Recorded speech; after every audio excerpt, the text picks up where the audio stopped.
Are we doing that thing? Yes. The stream has started. Welcome. Well, source as I'm answering my question. What's your question again? What? I was asking if we were gonna screen share our PNGs like we did last time. Oh, yeah, sure. Ah, Did you get notified by the stream cord? yeah. It startled me. Why does Flop. it notified it twice? I There we forgot go. to change my shit. No, I didn't. There. Alright, cool. My eye is looking again. It's taking a while to load for me. It's alright. It's alright. Hey, there we go. And there's a notification of your Twitch. I just turned off my notification sounds. There Like, you go. so my mouse has places to move and I can see my screen fully. How are we doing? Alrighty. I'm gonna assume neither of you remember what happened last time. You were explaining it to me a lot over the past few weeks. I We were just remember what talking about it. happened. We were about to go explore hell. I forgot that's your profile picture, Sora. What? Oh, Your Discord. yep. Yeah, we were about to go explore hell to go to Charlie's castle, or hotel, sorry. Because Lucy asked us to. Yep. Yeah. Sorry, echolalia. Okay. Go ahead, you remember. I remember getting choked out. Techno? Yeah, I remember that. Yeah. And then you also remember what hell calls the disease, correct? Yep, the silver freaking Silver blood? Or silver eyes? silver eyes. Yeah. FNAF? The novel? What? All right. Don't As die. a cough. Coffee. So Also, How do I turn him on again? also, hold on. There we go. I'm changing the pronunciation of my character because everyone just struggles way too much with remembering it. Amaris. So it's Amaris. Amaris. So On my wrist. Don't even make fun of it. I'm trying to make it easier to remember. No, it's okay. I just struggle with the pronunciation. I can remember it's I Amaris. know. No, I know. Everyone remembers it, but the pronunciation is shit. So I'm just gonna put a vote out. I'm gonna put a vote out now. Yeah, I know. I'm gonna put a vote out now. Can I keep it Amaris, or will everyone just struggle with pronouncing it? I've been getting better at saying Amaris. Alright, so Amaris it is then. Yippee. Amaris. Yippee! I'm a Reese's Pieces. Don't, Finn. I'm sorry. I want to be. Reese's Pieces are superior to Reese's Cups, and that's all I gotta say to that. I will beat your ass. I will beat your ass. I will beat your ass. Reese's Cups are amazing. I agree, They Sora. have too much chocolate for me. No, they don't. It's too sweet. I will leave this D&D campaign if you dare continue this No. conversation. Let's get this show on the road, shall we? Yeah. I feel like I'm about to be fucking stoned over here. Like a true gay man. I'm sorry! Oh god. Oh my god, please. Let's get Start. this shit on the road. I'm surprised I haven't been called a Hot Topic Wizard yet. I think he's helping his dad. I see. I think that's what he texted me. See, that is what he texted me. I immediately went to start, and then the sound, and then my brain just went, no. No. No. After Lucifer explains to you, what the hotel looks like and where you need to go, he looks at Amaris and says, if I could we speak alone? Well, okay. Why? I mean, sure, yeah. She There's just starts something I following. can give you. just like she's like very hunched into herself, basically hugging herself. All right. Always constantly looking at the floor. Phobos, you are left in his office to do whatever the fuck you want to do. I dance. No. Oh, okay. Roll performance. No. I'm just um, sit down on the floor and chill and wait. you get taken into a bedroom of sorts. He goes and digs through a drawer that he has. But he's not saying anything. He's just digging through the drawer. It's a big drawer, deep. Yep, she's just kind of standing there, hunched down, looking at the floor, fidgeting, picking at her skin. She's not doing anything. She's just silent. Um, Lucifer pulls up this box. It's very lovely wrapped, and it looks old, very old, almost as old as you. It seems to be weathered down, and it looks like it was tried to be looked after, but it couldn't survive some things. And he turns to you and hands it to you and says, "This is from your parents. They wanted this if you ever got lost and ended up here. They wanted me to give it to you." What? What? She quickly grabs it. Well, Um, politely grabs it, but not like snatches it away. So, can I open it? yes. If you would like to open it, you can open it. Yep. She opens it up. When you open up, you find these weapons in it. Hold on, my brain needs to remember what the weapons you said they were. Didn't you write it down? I think I did. Yes, I did. I didn't save the picture though as the issue. Ah, You yes. motherfucker! All this setup. Forgot about it. It's literally in the Discord. I know. No, give me a moment. Lucifer, you're unimportant. Move. Scrolling up. Scrolling up. I got it. It's on Okay, stream. good. It's covering Phobos' name. Here. There you go. You see these circular weapons. They glow in your hands as they feel very magically tied to you, but almost like they're not fully magically tied to you. Outcomes? What?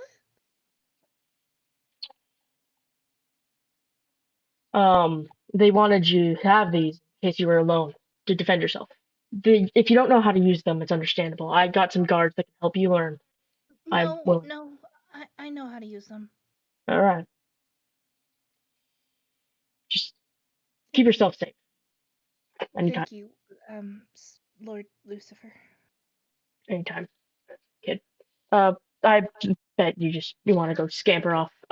Spitfire and Astrid will be seeing you in the main hall. They'll be joining you on your quest and making sure you're safe. I don't think Spitfire likes us. He can deal with it. He's a good man. Just suffering a little Okay. She bows down, gives you thanks, and just walks to the main hall. bit. Okay. Emery's, you see Spitfire and that. Amaris. Emery! Sorry! I said ammo, didn't I? Yes, you did. Sorry, my brain is funky. Yeah, you're That's. way too excited. That's why. Yeah, I am. Let's continue. Phobos, you can go in there as well as you see Lucifer come back and kind of gesture for you to go there. Okay. I'll wander over. You guys see that Kitsune lady.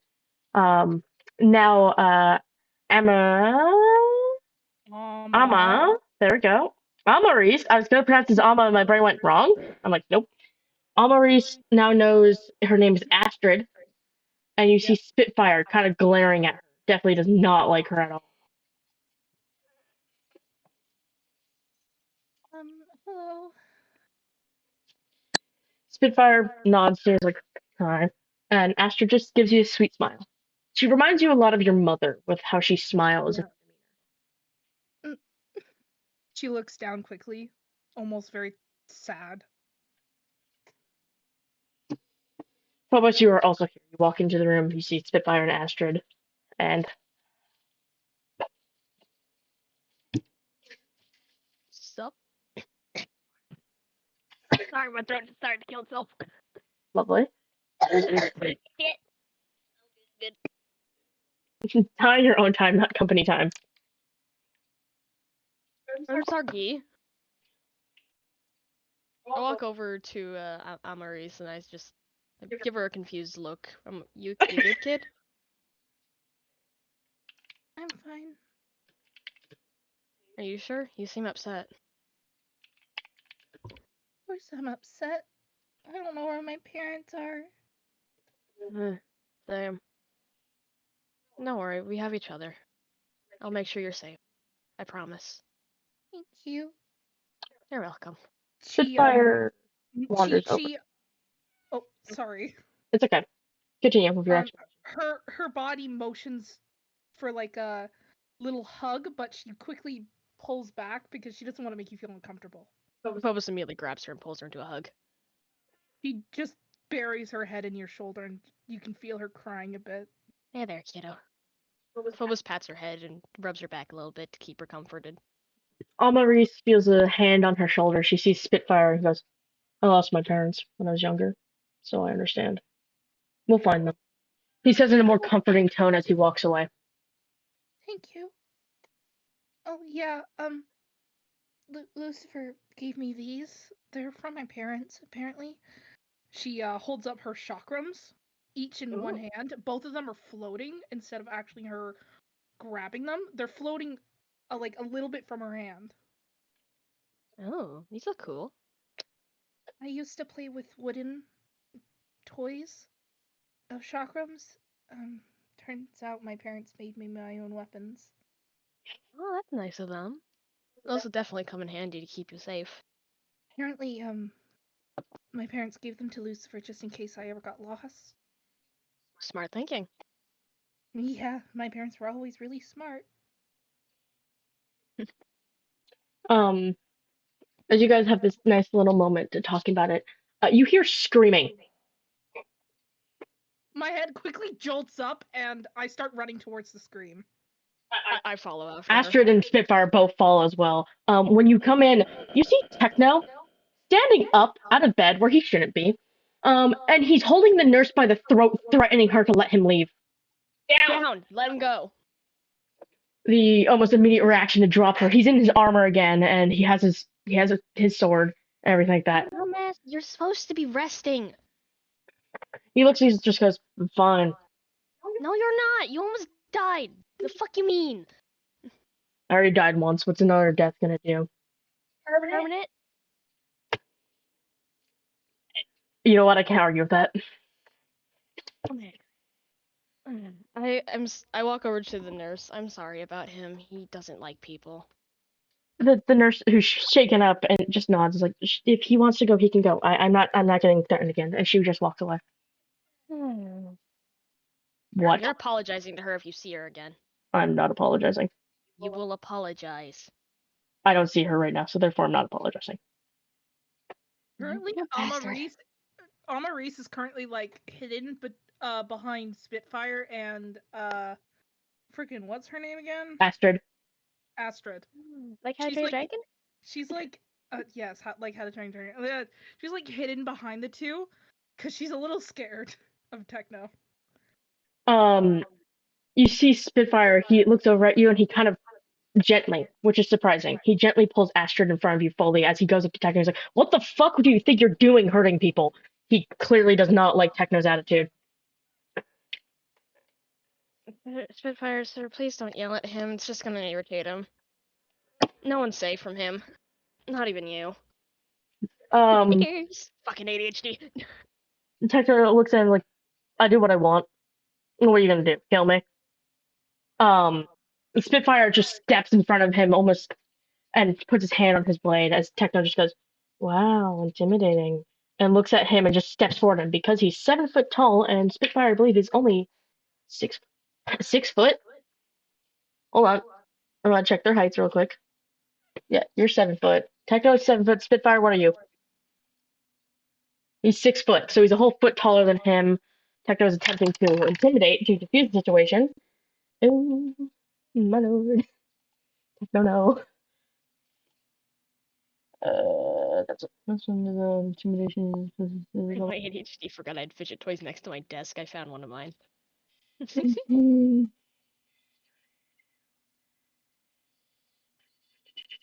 do you have holes in your arm? What the hell? You're bony.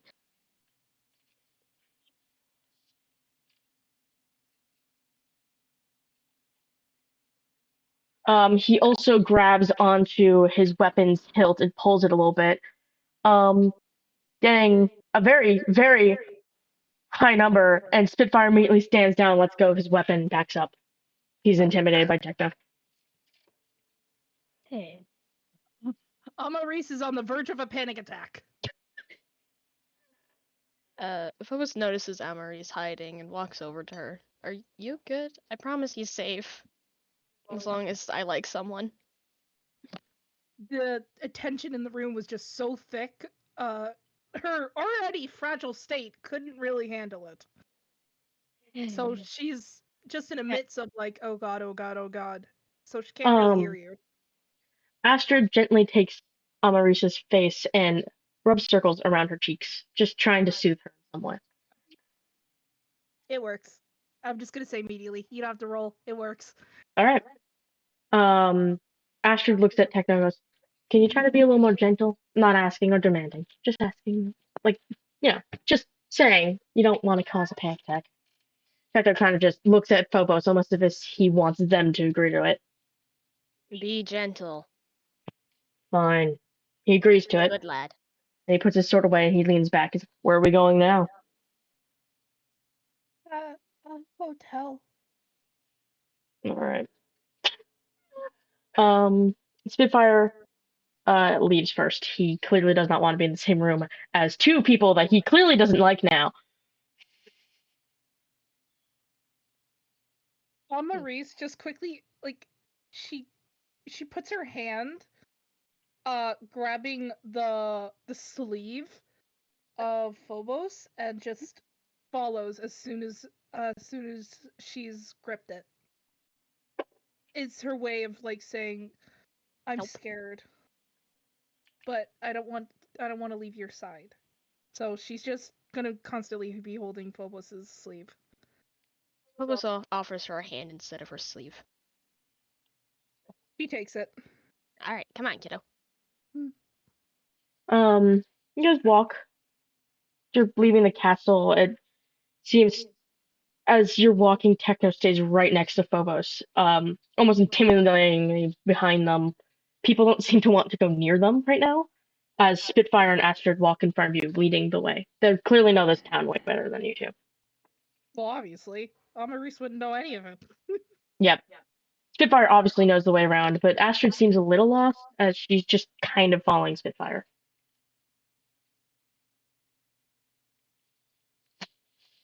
Would you like to roll perception for anything? Oh, God. Sure. Damn. The D20, right? Yeah, it's a D20. Okay. I attempted to roll and I got a nat 1. I got it. I got a 12. You got a 12. It would be plus your wisdom, so you got 15. And Phobos, as you're walking, Phobos is blind as hell. No matter someone what. stabs another person, the blood gets in your eyes. So you're busy trying to clean out your eyes. I jolt back and just like, what? And I start cleaning it as well. I'm just like, oh god, oh god. Thank you. As you're looking around to see where the blood came from, which the person that's been stabbed is no longer bleeding. All the blood left their body. You don't know why or how. And as you're looking around, you see a guy. He seems to be panicked. He's looking around. He's human, weirdly enough. He's looking around. He looks to be in like a coat, like a doctor's coat, and almost as if he's trying to find someone to help him. Can I talk to him? Yeah, you can go and talk to him. Phobos, you're no longer blinded. Okay, good. I say, excuse me, sir, are you okay? He's like, are you an adventurer? Do you have any skills? Because I need help. My daughter, she's trapped. I'm not per se an adventurer, but yeah, I can help. Spitfire, Astrid, and Techno, and Phobos, I guess. Phobos, unless Phobos wants to run off somewhere else. No, Phobos followed her immediately. Okay.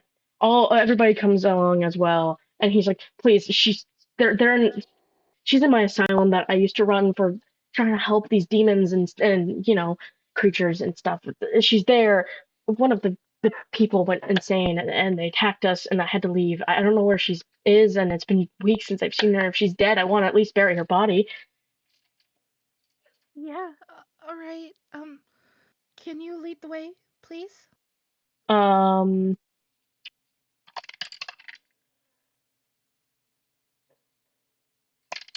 Give me a moment. Okay then. He nods, and as you're walking, Phobos, you feel Techno grab onto you almost as if he doesn't want you to go.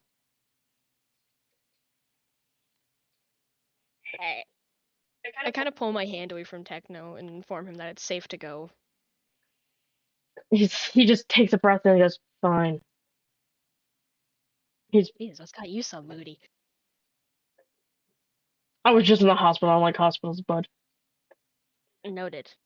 I just want to say I love that Amaris have been just anointed against her will as the baby. Yep. Yep.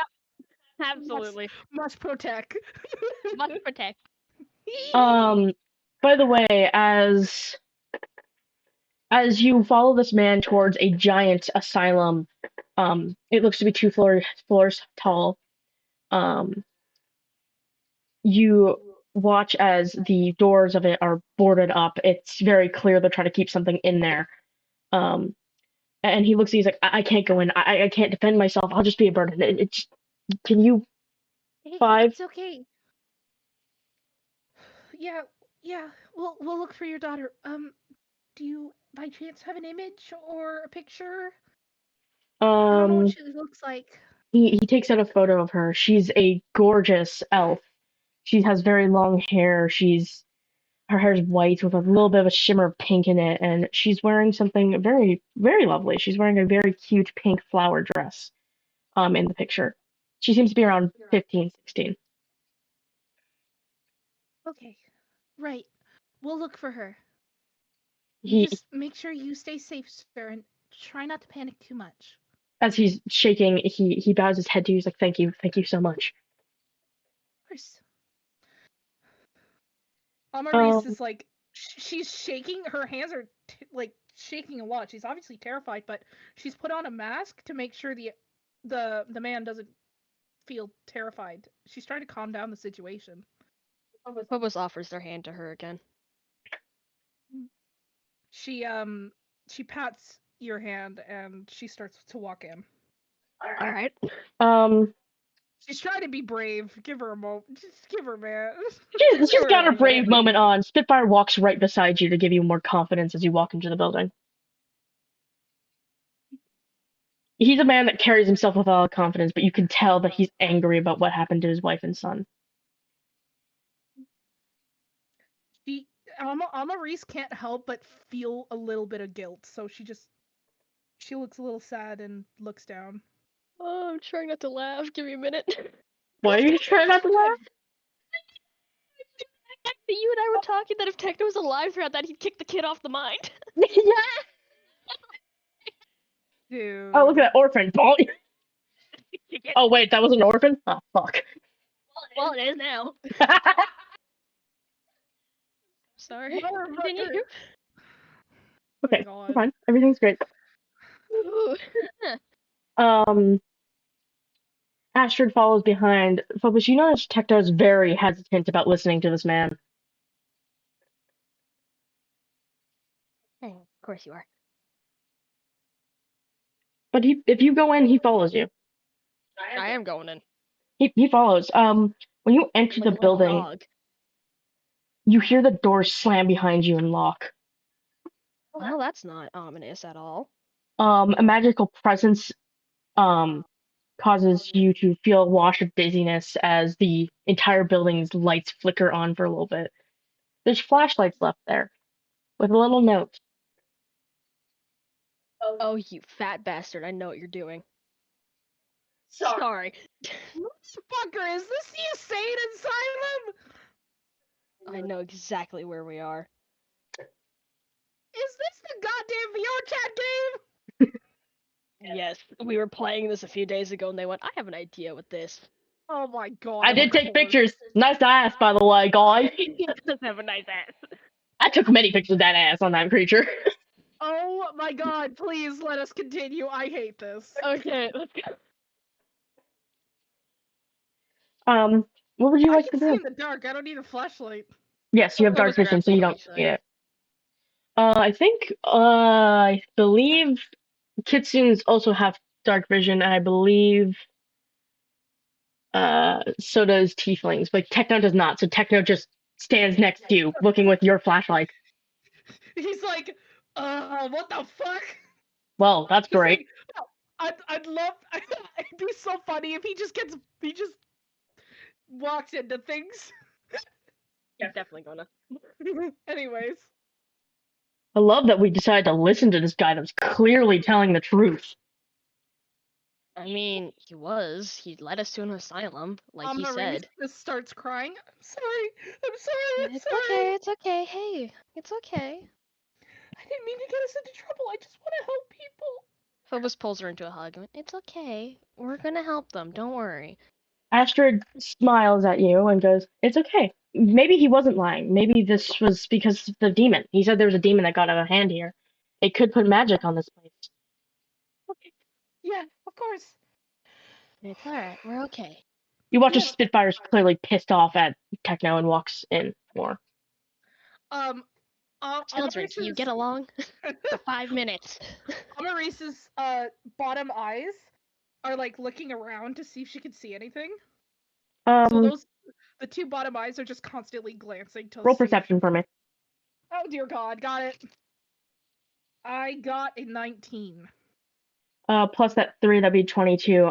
You notice that this place is large. It has two staircases, two hallways. There's a basement in the corner on the other side, some wheelchairs and broken glass and stuff. There's a woman statue that's literally naked in the middle. Ugh. And you see a slight sheen of a key on the statue. There's a little tag on it. There's a key? Yeah. I go to pick it up. You pick up the key. Would you like to read the tag that's on it? Sure. It says gatehouse on it. In what languages do you know? It'd probably be in common because he's human. Yeah. Yeah, so it's in common. I know common. I know, Godish. You know Druidic, Common, Celestial, and Infernal. Yeah, so I know a lot of languages. Yeah. I know all the hard ones too, so. Anyways. So, it says gatehouse. And the door right next to where you guys were, you can see that it also says gatehouse. Techno's over here just leaning on a wall because he can't see shit. I'm just imagining the stupidest freaking squid face in the world. It's just that. Squinting, trying his hardest to see without a flashlight. There's so many flashlights on the table too. He just pick one up. I pick one up and hand it to him. Mr. Blade, there's a flashlight here if you want to use one. He just looks at you and says, "Thank you." Well, he takes it from you, but he doesn't turn it on. The button to turn it on is right here. Oh, he turns it on. Yeah, I press it and it turns on. Blinding him. He looks at it and just, ah! Oh, no! It's clear he's never seen a flashlight before as he blinds himself with it and goes, ow. Starts to laugh a bit. I'm so sorry! Oh, I quickly take it and readjust it in his hand so it points in the right direction. Oh, thank you. You're welcome. Spitfire's trying not to laugh at him.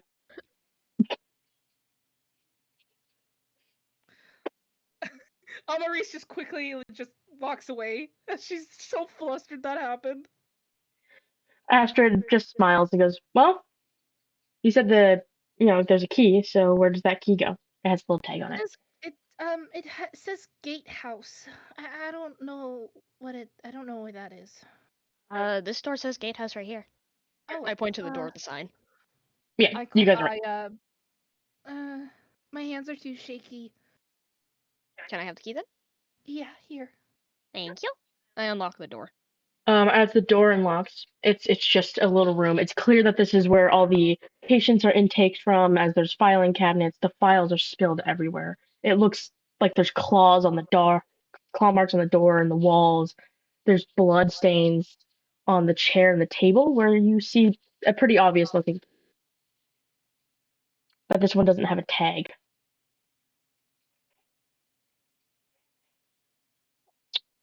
What would you like to do? I'm going to look around at the. What did you say? Was there a bookshelf or? There was filing cabinets, and then there was a key on a desk covered in blood. Okay. I cover my face in fear. And I quickly look away from the blood. Spitfire pats you on the back, kind of roughly, as he grabs the key, and all of a sudden you just hear this roar ring out, as if something was triggered. Oh. It immediately causes Techno to pull his blade. Well, that's definitely not ominous. That might be the demon. I don't think it likes that we touch that key. Touch that key.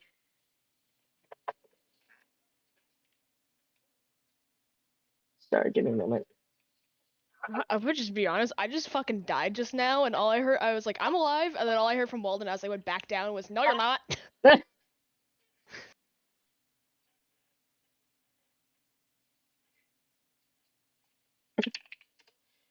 Fuzzy brain. Anyways.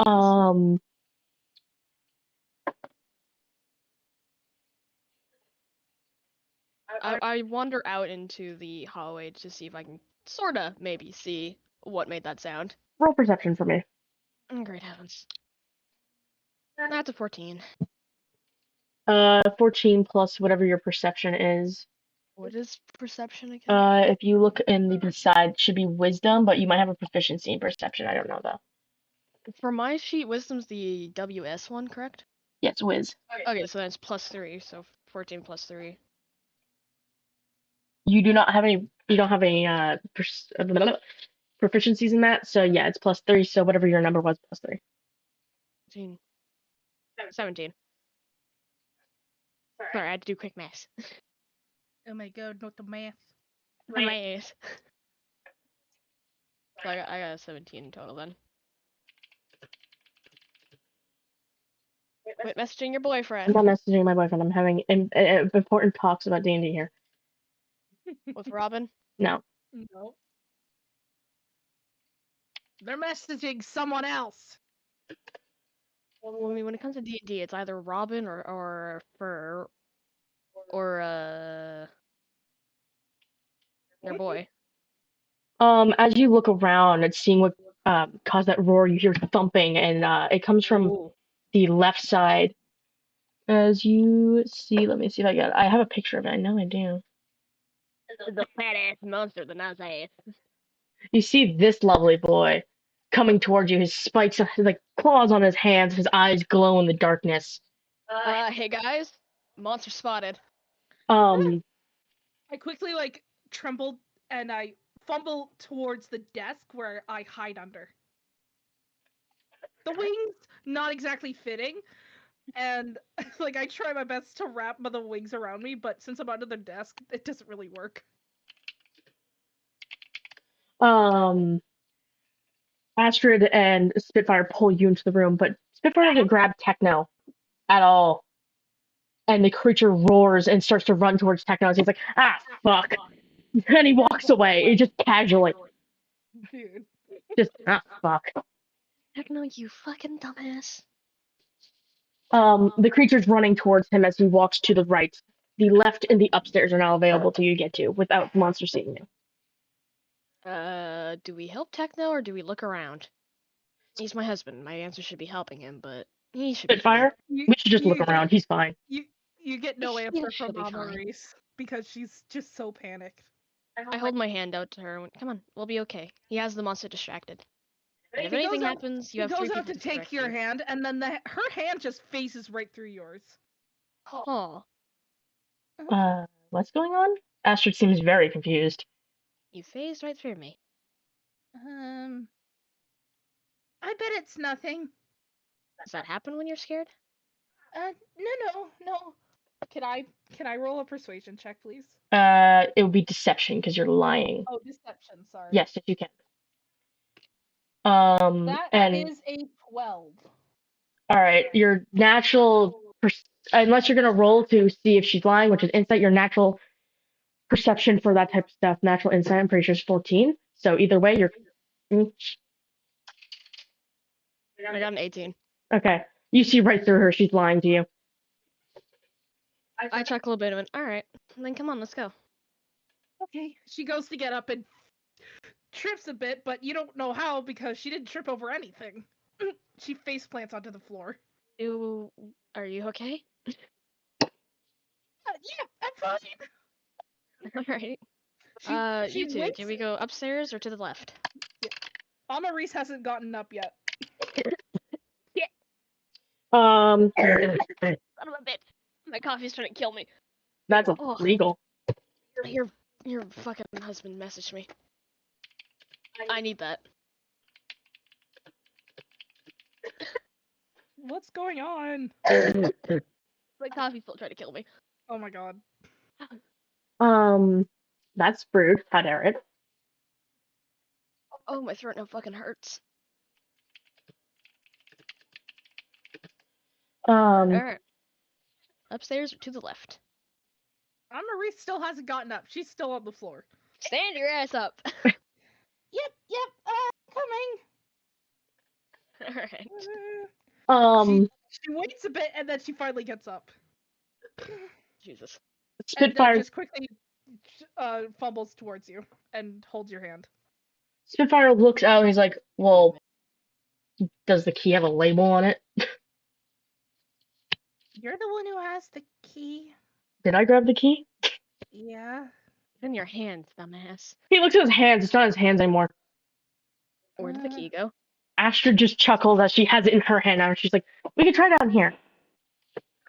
What does the key say? They have labels, It obviously. doesn't have labels on it. She dangles it. It looks like the label was torn off. Great heavens. We could try down here. Hopefully the next key will have the label on it. Assuming there's a bunch.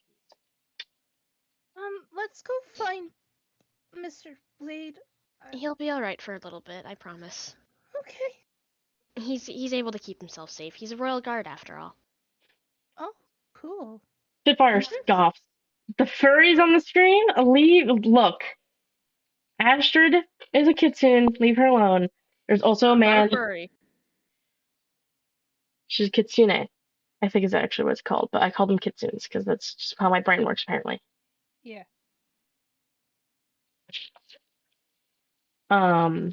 That's gonna bother me if that's like that.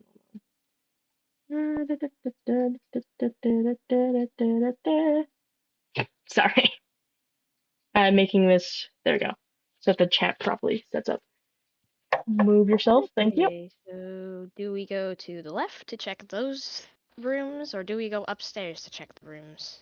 You two are the party players, so discuss amongst your party. Where's the monster right now? He went to the right. Let's go upstairs. Alrighty. Spitfire kind of stands with you, almost as if he's expecting you to fall again. That's cute. I ask, is everything okay? He looks at you and just goes, "Well, you aren't okay, so I don't want you falling and hurting yourself." Oh, I'm fine. I'm just, I can be a bit clumsy. My point And she still just stands. she quickly just turns away to like almost stop the conversation. She really doesn't want to like anyone to find out about nothing. About nothing. Nothing. Astrid goes upstairs. I follow. Her two other eyes are just constantly like looking around. Spitfire helps you upstairs. Thank you. He nods. Oh, great heavens, there's so many more rooms up here. There's so many doors. Well, let's start checking. What's Uh, the Ketsun's name again? Astrid. Astrid, you're the one with the key. See if the doors unlock. Astrid uses her full movement speed, and she moves quick Oh, Jesus. as she's quickly checking the doors. And most of them up here are locked, except for the bathroom. It unlocks. And she's like, well, that's helpful. Yeah, bathroom's gonna have a key in it. It might. Well, I head into the bathroom to look around. Yeah, I walk into the bathroom as well. Spitfire stays outside of Astrid also. Astrid stands in the doorway as Spitfire stays and watches the staircases. Do we need to roll perception to see if we can find the key? Yes. It's just a normal bathroom. It's really old and worn down. I rolled a natural 20, I got 5. You enter this room and everything just seems like you know this place for some reason, and you find a key. You also find the ripped part of it, and it tells you that it's the what I'm gonna call it the cultist room, but you know what I mean. The dining room, I guess I think it was. Sacrifice room. Sacrifice room. It was a bedroom because it had a bunch of beds in it. It's bedroom. It's a key to the bedroom. It's a bedroom. Is that upstairs? Do they label if they're upstairs or not? You flip it over. It does say it's upstairs. It says floor 2. It's F2. over here. She quickly, she's running towards it, almost I follow suit. And she turns it. She opens it up. Oh, when you open the room, you notice Tecto's laying in one of the beds, just napping. How he got here is a mystery. With the door locked. There's a broken part of the door for a reason. Did you get thrown? Possibly. Oh my god, this is why I wanted you to stay and heal. Hey, can I get sacrificed? I was gonna ask. Yes, sir, you can I mean, Anne-Marie's could just sit in the chair not understanding. Yeah. One wanders over. She picks up the paper in the middle of the chair as it just sits down in it. There's paper here. Oh, what does it say? As you sit down, the pentagram below you just sparks red, and Spitfire immediately goes, wait! You watch the Nubis summons, but as soon as he summons, he's pushed away from you. As if you can't summon him anymore. She's still reading it, so she's not really paying attention until... What was that? Yeah? Look around. People start coming around you, and you're lifting into the air as, like, dead people are coming around and spinning around you. You hear Anubis panic slightly, which is a very new emotion for him, as he reaches towards you as you disappear in front of everyone. The last thing you hear was a scream. With Amaris, you feel like you're falling, like you're plummeting to the ground. Whispers are in your ears as you feel like things are touching. Flying? I'm gonna try flying. It feels like you're still falling. Your wings aren't working. Am I able to, like, roll a perception to see if I can hear her scream or not? Yes. Oh, that's an 8. Damn. You don't hear shit! Well, definitely not. Tecto's deaf. Tecto's deaf. You got thrown through that door too hard. Those two are deaf? Astrid moves her ears because her hearing is elevated because she has fox ears. And she looks down, she's like, it sounds like it's coming from the basement. Oh, goody. You know, a thing. Tecto picks up a key that's on there. He's like, well, there's the basement key. And then you hear the monster let out a roar. I need everybody in that room to roll me a stealth check. Which one is it again? It is a d20 and it's plus dex. What the fuck's my dex? Your dex should be... Oh, I see it. Never mind. Yeah, you have +4 in dex. You're fine. Oh, great. You also have proficiency in stealth. Do I? And how much does that give me as well? That gives you +3 because we are level 5.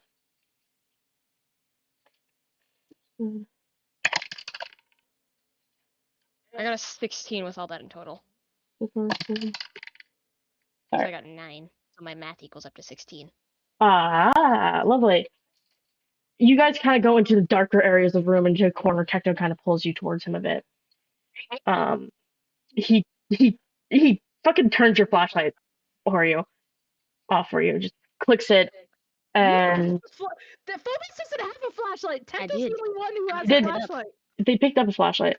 Oh, never mind. Picked one up. They don't have dark vision for some reason. Never mind. Am I supposed to? You should probably have dark vision. You're a demon. Oh, So you just picked up a flashlight for no reason. I'm good. I just wanted it. Funny. I um, can blind people. like Techno did to himself. The monster comes running in. Let me put him back up. By the way, the pictured name of him, I named it Ass Boy. Dude. I have What? mental Go on his issues. ass. The only reason I play the game now. The only reason why you play the game is for his ass. Okay. He runs in and he starts sniffing around. Anyway, what? Lemonade? I had 2 cups. Okay, I got 2 cups. Okay. Ass Boy. Means this last one should be enough. No, okay, I'm sorry. Oh, I'm so sorry, Phobos. Did I die? He sniffs the air and he looks directly at you and starts running at you. Oh, damn. What would you like to do? Am I allowed to bolt? Yes. Hey, Nex, I can't hear you. Yeah, I there's stuff muted myself because I was near them. Oh, okay. I was getting myself lemonade. Alright. What I do is I bolt. You full speed sprint as this thing chases after you. Meanwhile, with you, Amaris, you're in a room now. Everything clears up, and you just see people staring at you. They're all dead, mangled, and torn apart. I start running. I start running for. There is a door, right? There is a door. Yes. It opens on its own, though. I start running to the door, and I phase right through the door. As you phase through the door opens right behind you as you see a key. But unfortunately, you can't pick up that key. So now you're just there as you hear Phobos and the creature running above you. To the corner. I ain't running, bitch. Wings around Phobos me. has wings, remember? I'm flying in the middle above the statue, so you can't get my ass. Oh, well, you just killed his ass. Alright. No. You hear the creature bumping around, basically above you. He's trying to get me. Just. No. Amaris currently has her wings around her, and she's just curled up in the corner beside the key, and she's just so, terrified. Phobos, you notice that Technoblade just walks right past you, and the creature does not see him at all. This bitch. He's got a natural 20 in stealth. He just goes, mm-hmm. Fucking bitch.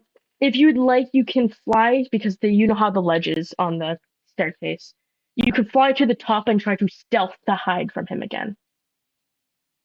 Okay. I beg. God damn, that's a 2. Well, apparently you're bad at hiding. at You have stealth. advantage because you're out of his sight as well. Dude, you have that neon freaking coloring, so. That is very true. I'm very bright. Phobos, you hear some heavy footsteps heading down towards the basement. Not Phobos. Amaris. You don't know who they're from, but you definitely. She's looking up in hope that it's someone she knows. The door unlocks, and you just see Techno wander right in. So, hi. She runs towards Techno and gives him a hug. She's able to hold things now. She cries in Techno. Techno has his arms up and just goes, they're there, and he pats your head like he doesn't want to hurt you or touch you, so he's just patting your head a little bit. He doesn't know what to do with himself. Her wings are wrapped around Techno as well as her arms while she's just crying into him. Meanwhile, Phobos, you hear a whistle come from the top, and you see Spitfire standing in this thing, and the monster immediately gets distracted by him. Oh, thank you. As Astrid runs down to the basement, you watch her do it. So now the monster is now chasing Spitfire. Am I able to go down to the basement now? Yes. I hide my wings and head down to the basement. You just see Amaris hugging Techno and crying. Well, And that's an Techno's just over here excitement. like, help me? He doesn't know what to do with himself. He has his arms up just, and he looks at you almost like, help? Hey, kiddo, you doing okay? She runs over and hugs you Nope. as well. No questions asked. I pull her into a hug. I hug her back. Why is every drink trying to kill me? Dude, just stop dying! Learn how to drink liquids! Every drink I drink is trying to murder me. Sounds Oh like my a you god. problem. That's a you problem now, bitch. Oh, Ow, I just hurt my arm. Ow. don't drink the Kool-Aid. Dude! On my arm. Ow. Don't drink the Kool-Aid. It's not Kool-Aid, it's strawberry lemonade. Oh my god. Astrid Anyways. gently rubs Amaris's back. She goes to hug Astrid as well. Astrid embraces you. You can feel her tails slightly brush against you, specifically the werewolf tails. The kitsune tails move backwards while upon hugging you. I feel my heartbeat in my neck. Oh my god. Sorry, ADHD. I'm unmedicated. Under Amaris's panicking and breathing and crying, you can hear her say, "There's a key over there on the floor." Astrid moves her head to. But then she says, "But be careful, there's people looking." I peek my head into the open door and see nothing. There's nothing there. It's just a bloody room. Just a bloody room with a broken light bulb. No. There's so many people here. You might have been hallucinating. That's a big might, though. I don't know. Holding holding Astrid. She just goes over there. What does she see? She sees nothing. Interesting. As if the corpses just disappeared. It might have been a panic-induced hallucination, especially when you did sit in the middle of a sacrifice circle. What's a sacrifice circle? That pentagram on the floor. A lot of cult members, they'll draw something like that and either sacrifice animals or humans to whatever god, makeshift god, or real god they live. God, am I dead? You're not dead, I promise you. You'd have to be dead first before you go into the circle in order to get sacrificed. Oh, okay. She goes to pick up the key, hesitates, but then picks it up. The key also has a label on this time. It says, I don't remember half the rooms in this game. There's 2 kitchens, there's 4 different bathrooms, there's a classroom, there's a storage room, there's the cafeteria, there's 3 different offices, I think. There's 2 upstairs, 2 downstairs, there's a morgue, there's the boiler room. There's a medical room upstairs. Yeah, I remember. I played the game way too much. What's the room with the axe in it? The storage room downstairs, right underneath the storage room. It's a storage room. And there's a theater. F1. I remember. Wait, fucking game.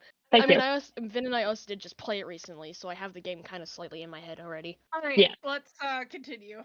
So I shakingly put the key out in my hand just for someone to grab.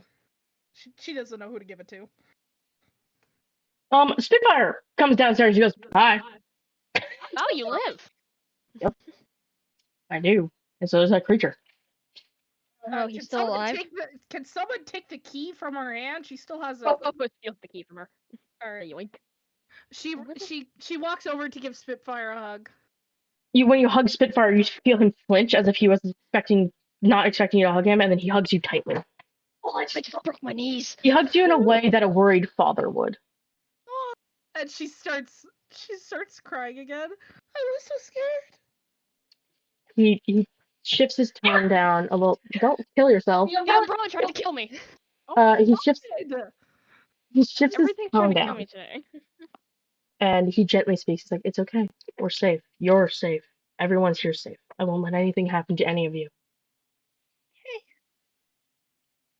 She takes a deep breath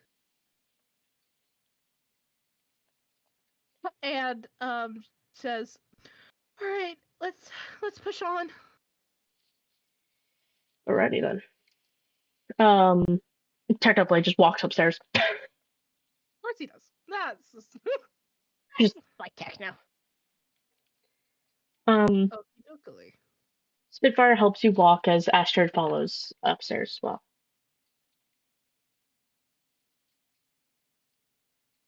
Amaris is like hiding behind Spitfire, just very wary of the monster.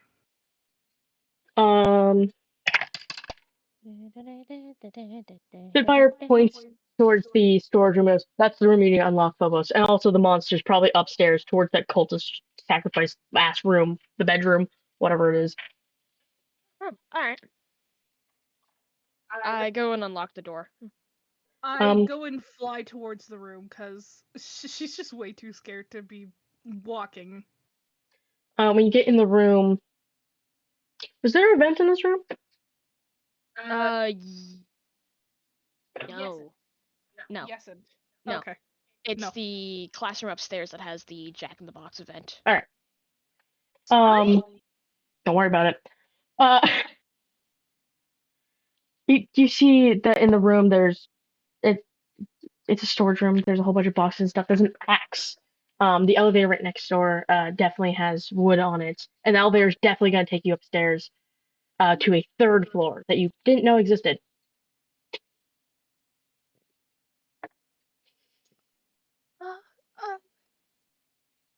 Amaris doesn't want to take the axe. She's too scared to hold it. I pick up the axe. Techno looks at Phobos and goes, "Why do we need this axe when there's an axe in your inventory?" Shut up. Just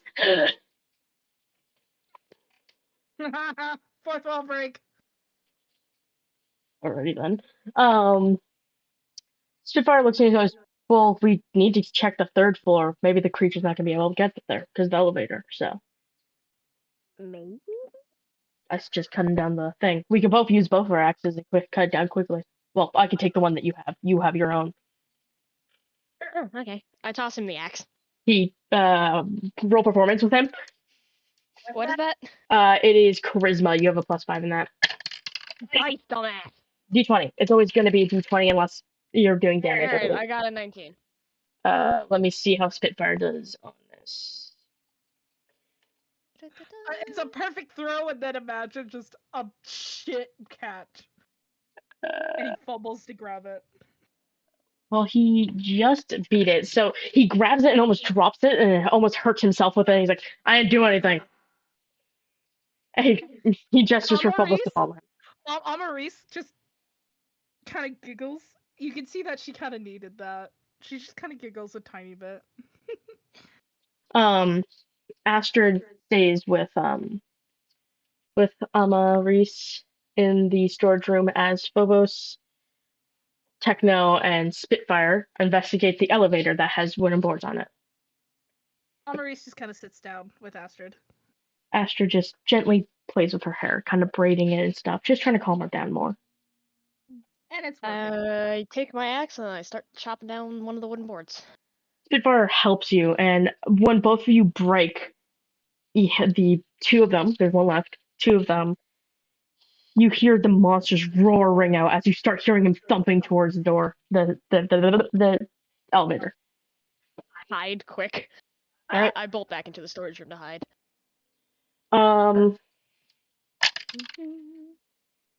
Roll dexterity for that. See how quickly you can do that. That's a 19. Okay, you quickly do that. You Why notice do I get good rolls on everything but stealth? Because you're a neon freaking marker, man. both the others also bolt in there, and the creature does not see any of you as he sniffs around the door, pressing himself against the elevator and stuff and smelling inside of it. It's very clear he doesn't know what this door is as he claws onto the metal, making that loud screeching sound. I want everybody to make a Constitution saving throw for me. What? Oh, that's a 2. Oh, Wait, how do you do Constitution? Is it D20? it's a D20, and it's plus your Constitution or your Con. I can look at that for I you. got a I have a 16. 0. I You got have a got a 16. You have a 10 too. +5 in Con. So that is fine. You're good. Spitfire. Sweet. Second is good. And so is Astrid. The only one that's not good is Phobos. Wait, what As about the Captain Blade? screeching, he's good. As the Okay. screeching of the metal goes, you feel your ears start to ring as you cover them, having more sensitive hearing for some reason. Um, and you scream a little bit. And it goes silent. You don't hear it moving. You don't hear anything. Everything's silent. It's eerily silent, almost as if it's trying to pick up where you came from. I quickly run over. Well, that's not creepy at all. Hector grabs your face and puts his hand on your mouth. I freeze I freeze because as soon as Tecto did that, I realized like, oh, no sound making. Got it. Tecto looks at you like his eyes are like, sorry I have to do this. But he's he's not fully sorry, but he's like, I have to. That's the type of face he has on him right now. After a little bit, you just hear the footsteps start to thump away. Thump, thump, thumpity thump. Thump, thump, thump, thump, thump. My ears hurt now. Tecno lets go of you and goes, mm. Can I use my healing magic on Phobos, please? They didn't take any damage there. They just got a little bit soreness. We both have elf ears. I just realized that. We have pointy ear gang. Except mine are bigger. Yeah. Doesn't Spitfire also have pointy ears? What? Spitfire also has pointy human ears. Pointy ear gang. Technically, I should be the one who with the most. Astrid and I should be the one with sensitive hearing because our ears are both. Astrid got a natural 20. She went, no. I got a high roll as well, so I was like, what? Yeah. I made myself bleed again, son of a bitch. Why are you like this? I keep scratching mosquito bites. Dude. Fair. They ate me alive, okay? They're assholes. I don't like them. Okay, anyways. Track. Anyways. My ADHD is off the walls today. Try using it for something good, like this D&D campaign, man.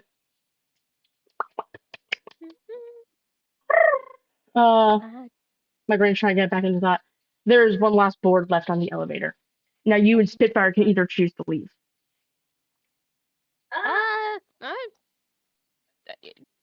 You go cut that down. Oh, of course, make the fucking... I'm sorry, my ears hurt. Yeah, make the fucking general do it as he walks away. Alright, bitch. Your sarcasm isn't wanted right now. Sorry. Oh, I'm sorry. Texas was like, they gonna pull it? You know what, I'm not gonna try it.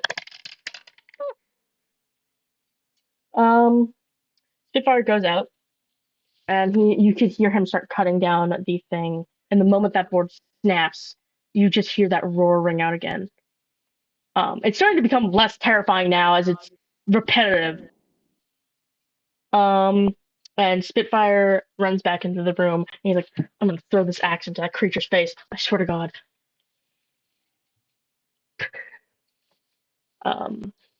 The thumps come closer, and you hear it sniffing around the elevator again, but you hear it pull the elevator open, which also makes a loud screeching sound. So, you want to have another fun time, Con? I rolled a 19. I did not spell theater correct. I rolled a fucking 9. Oh, don't worry, you're joined this time. Spitfire, Astrid, and Amarie. Amarise, you're all Amma. There we go. I knew I was saying it wrong, and I was trying to correct myself so badly and didn't. You three are fine as you watch Techno grab onto his piglin ears, his zombified piglin ears, and it's like he's supposed to be screaming, but nothing's coming out, as if he has trained himself not to make noise when he's in pain. Meanwhile, you're in pain, severe pain, but you're not bleeding, while Techno's ears are starting to bleed. Can I start using my healing magic on him? Yes. Okay. My silent healing magic. Yeah. Yeah, you can heal him if you would like to, but you don't have to. He seems pretty fine. Okay. I'd like to. That's just the way of my character, man. Understandable. You want to use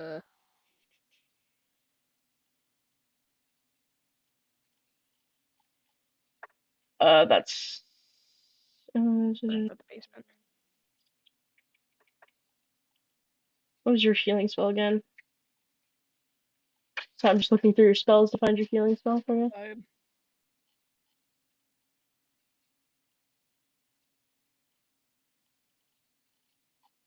Heal person, I think it was, right? Or healing, was it healing words or healing touch that was? Let's do healing touch. So I just quietly go over to Techno. Okay.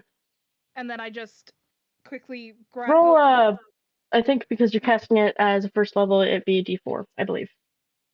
What's it? D4. The triangle. D4, there it is. I got a 4. Techno's full health and he looks at you and just nods at you. You watch as the blood that's starting to dry just disintegrates into his flesh as if he absorbed it. I just look confused and then shrug it off. You hear the basically, Phobos, you were also screaming. You feel Spitfire just grab your face. He's a little aggressive, much more aggressive than Techno was, because Techno clearly wasn't trying to hurt you. He just grabs your face and silences you that way. Muffled this bitch. Let's see if he did that on time. You hear the footsteps approach the door and look into the room. Everybody needs to roll stealth. Oh, I got a 5. I got an 8. That's not a good thing. Oh God! Is everyone fucked?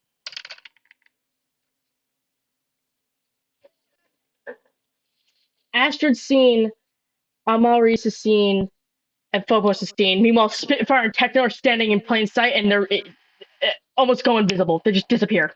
It's like, where the fuck? How have I seen it? Yet the man who has his hand over my mouth not. Yeah, just he goes, oh shit, back to the darkness, disappears. Amarys just jolts into the air she just flies into the air and reaches the ceiling. She even hits her head a bit. I do the same. The creature being intelligent enough to know that he can't get you targets Astrid as he walks towards her, but she shoves him out of the way and runs out of the room, and he follows. Hurry, Astrid! It's clear that she doesn't seem very bothered. She's fast, much faster than him. This thing only got a 10 feet range of speed, man. Can I go and fly towards the elevator? Yes, you can. I'm gonna go fly towards the elevator. Techno and Spitfire already right next to the elevator. Alright, bitches. As soon as I'm here, I look for Astrid. Roll perception. Okay. I got a 12. You see her as she jumps from the railing onto the statue and climbs down. And she just nods at you. And then I'm gonna look for Phobos. I'm still in the room, just kind of cowering on the ceiling. I'm gonna fly back towards Phobos, and I just, come on! I'm sorry, the elevator doesn't have power. What do you want us to do? I grab their hand, and I start flying. I start, making them fly with me towards the elevator. Use strength because they're probably resisting you. Yeah. Nah. Nope. I just let her. Oh, so you just go with. I just let her. Okay. You let yourself get dragged in the air. Yippee! I mean, we both have wings. It's fine. Yeah. Yeah. So I'm You've probably stopped flying by now, but I'm just like No, I'm still holding you flying. up. Okay, well, we're both still flying above the elevator door. Just waiting for the right moment to say, okay, you can land and now get in. Spitfire just looks up and goes, it doesn't have power. We gonna get it or not? Hold on, let me look up one of Spitfire's spells real quick. My eraser go. There it is. Bruh, it's thunderstorming outside for me today. It was thunderstorming all night for us. I fell asleep to the rain. Good for you, but if the thunderstorm cuts my power, this D&D campaign will be canceled. That was the whole campaign, but the session would be. Well, yeah, sorry, I don't know the lingo. He's alright. I'm still a newbie. Okay, so this is the kitchen. That's one office. And there was the two. Okay.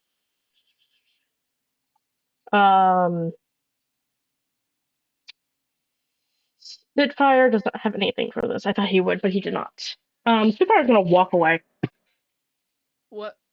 He's just wandering off, as if looking for something. Where are you going? I'm gonna find a map of this place. Okay. He just wanders around. Fully stealth, nonetheless. Oh, Spitfire, you need to stop it. He comes back and he hands you a map. He's like, Not me. Both of us are still in the air, dipshit. he just reaches up and is like, take this. Phobos grabs it from him. Yeah.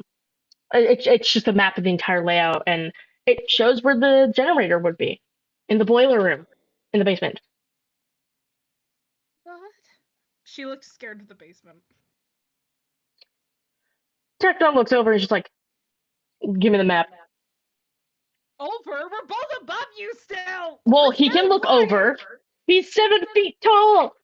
We're flying above the roof, dude. The Roofs roof? are usually like 9 feet tall. Specifically, this roof is 10, 8. 9. So, Okay. he sees at least your leggies dangling. Leggy. Yeah, your Phobos' leggies. I'm not. I'm like very high up. Your ball. He looks to the side as if expecting you to be on the ground and looks up and is like, give. I handed the map to him. He takes the map, he looks at it, and just throws it and starts walking into the basement. But you don't have another key. You don't know why he's walking to the basement if you don't have another key. We didn't pick up the key from the storage room. Is he just gonna brute force his way down? Into the boiler room? Phobos, go follow him. I want to see.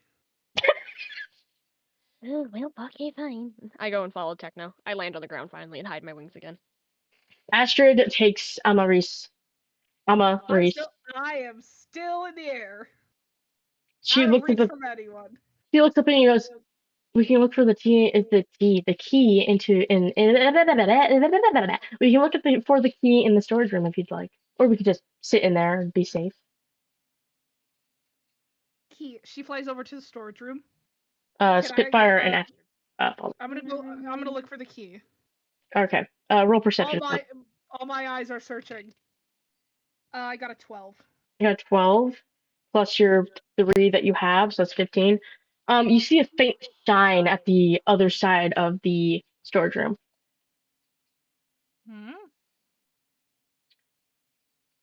I go over and look. It's the key, but the tag is torn off, so you might need to find where that is because it's clear that it's still. I'm gonna look for the tag, the other half of the tag. All right. Roll another perception, I'm guessing. Yep, you did not get high enough to find the tag. Now you're looking for it. So I have 18. Okay.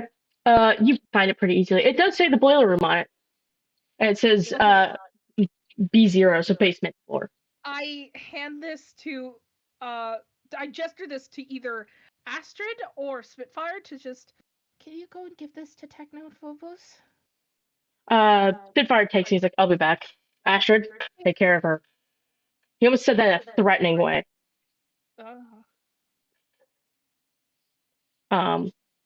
She just starts flying again because I think flying makes her feel more comfortable. Especially considering this thing doesn't have wings. Yeah. Spitfire starts to walk down. Meanwhile, with Phobos, as you follow Techno into the basement. Their events have not passed yet. You follow him to the basement as he looks at the doors and presses on them and stuff. Kind of just examining the basement. Phobos, What are you planning on doing? We don't have a key. we don't need a key. I'm sorry, you're just gonna break in? Oh, might alert the monster, but that's not. Do not alert the monster. It might panic Amaris. It's fine. No, it's not, you She, little bitch. she's fine. No, she's not.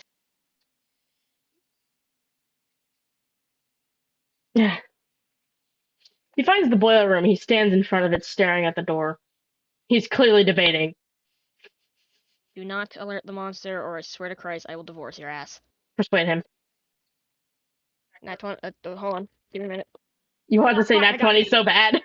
I was gonna, but my brain was like, I was trying to say D20, but I went nat. I got 8 though, so. You have Son of a bitch. you have you have advantage, remember? +5?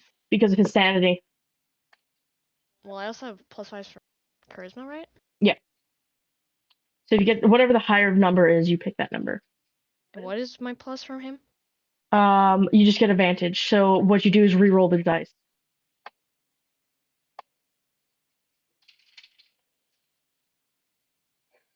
Alright, so 13's the max that I got out. Which just hits charisma. He's like, "Oh, fine." Thank you. And he's like, "What do you expect we do now?" And as soon as he says that, you hear Spitfire come down. He's like, "I got the key." Well, what do you Oh, thank fucking you. do? Magic boys got it. Courtesy of Maurice, bitch. Spitfire comes over. Amaris found the key. So Oh, thank you. he goes and unlocks the door. Um, and you go into the boiler room. It's a normal boiler room with water tanks and stuff like that. You can see the generator. That's like the not the generator. The what's it called? The circuit breaker that seems to be locked. Hmm. Would you like to use your eyes? Damn, dude, this storm is storming. Funny. You find the key immediately. You just grab it. Would you like to immediately put it into the circuit breaker? Yeah. You open the circuit breaker, you hit the button, and the lights come on with a loud buzzing sound, and you just hear it faintly. It's faint for you, but Amaris and Aster hear it very clearly as the roar rings out once more. Well, hide in fast. Um, I hide behind one of the boilers. all right, roll stealth for me. Probably not gonna get it. 11. Holy shit! Higher from before. And you have proficiency in stealth, It's that's windy +3, outside. +4, so that's 11 plus 3 is 14, so you have 18 actually. So you survive. You're tucked into a corner of Spitfire and Techno as the creature comes in, sniffing around. He kind of claws at some of the walls a little bit, but this time doesn't hurt because it's not metal. And he Hang kind of on, I'll walks be out. right back. Okay. Oh, okay. So, What have you been doing? I made the map out of memory. Oh wow, thank you. No, He just takes it from you. These are my maps. They're gonna join your fucking slender shit. No, maybe. That's all I heard from the I was distance. gonna put them right next to my desk, but actually I kind of want them to be on the slender. To the slender while they go. All Where's right. my tape? Where's my tape? I found my tape. Sammy, do you want to hold my desk? Hold on. Here. Be a good little child and hold your father's dice. Yes. Sammy, be a bad child and do not hold your father's dice. No, he's a good son. Do it down for me. Rocky gets to wear the D4 because yes, because he doesn't have a cowboy hat yet. Because I want to make him a cowboy hat. Which one's Rocky? It's the rock that he gave me. He's a good son. Correct, he is.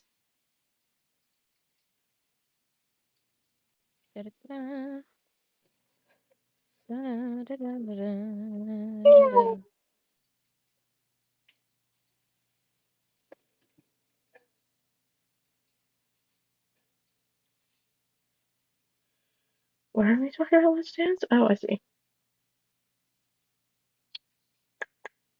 Not, he's not the racist.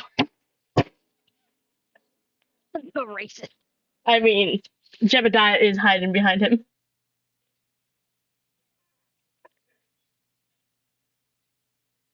The racist can't hide forever.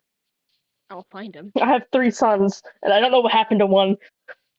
He became racist. I didn't teach him that. Well, we are out of tape. Of course we are. I had just enough. But now it's short, so I need to stand on the TV stand.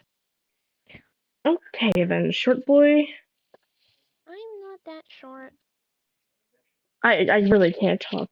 I'm an inch shorter than you.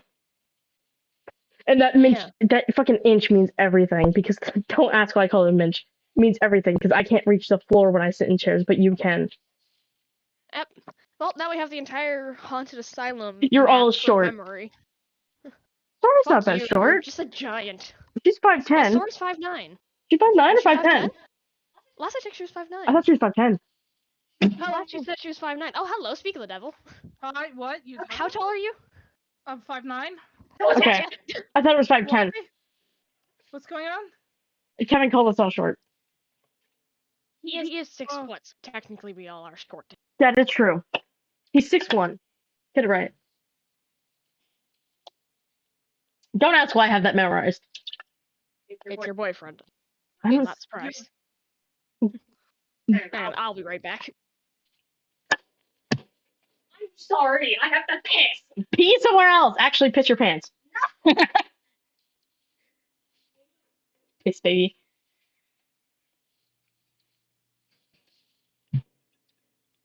Sad, I have to actually drink water now. Oh, I almost dropped that into the can.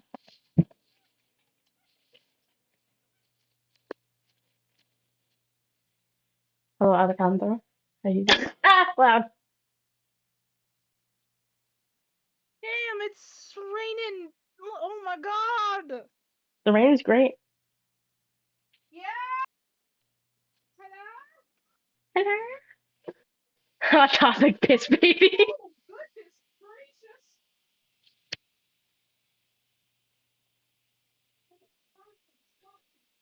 And here we have.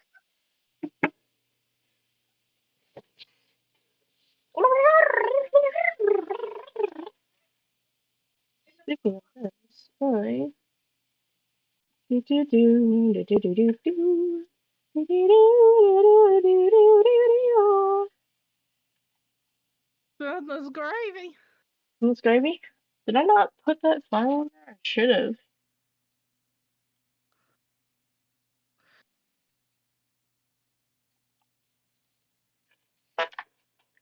Not a hot topic.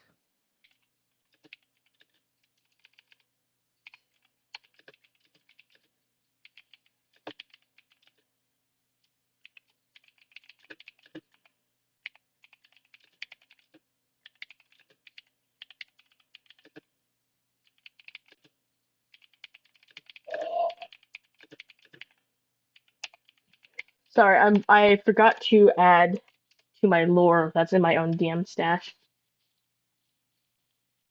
Hey,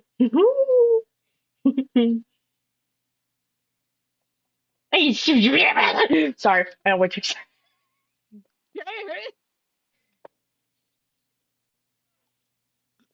This bitch better come back fast. piss baby. No, I should have put him in it. Oh yeah, there he is. Sorry, I was so confused. I was like, did I not put one of the lords in here? I was like, oh yes, I did. Because I just have a specific chat for the lords, so I could see all of them really quickly. I know who's who. I hear them being done piss time.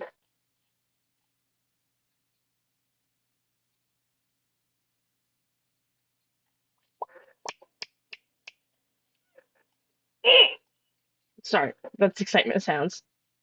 Sound like I was constipated, but it's pure excitement.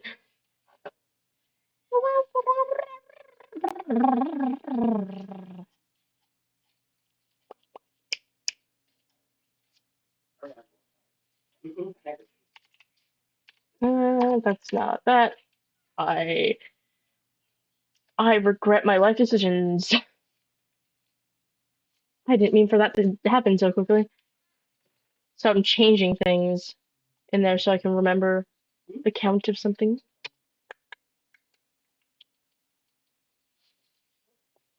Are you done pissing now?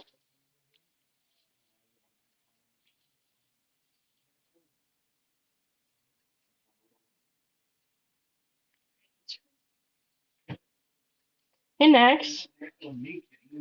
Want to see what my love called you?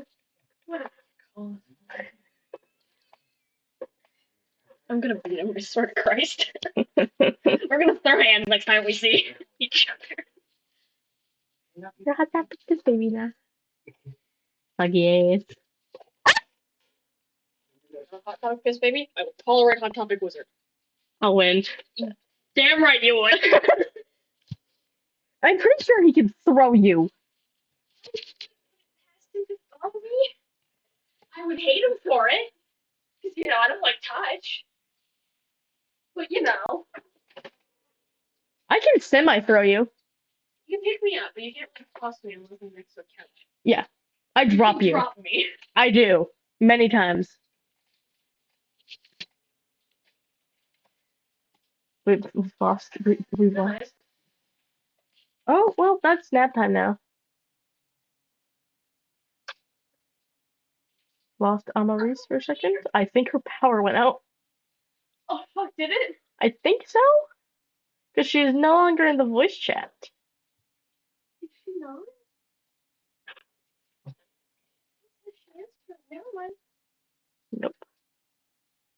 I'll throw like a gay celery stick.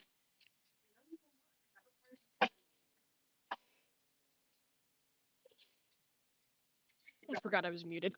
I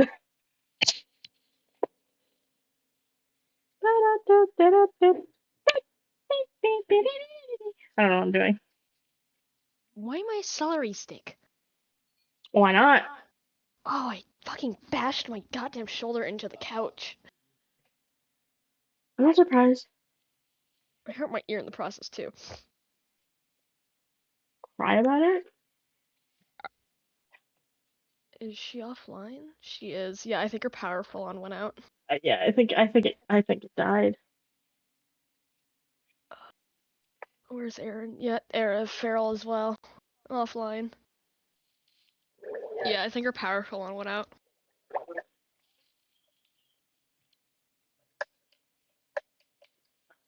You have her number, right? Yeah, I think. Message her on her number. Because, I can't. And if not, I can give you because it's still in my contacts. Hi, welcome to Sunday school. Ho, ho, ho.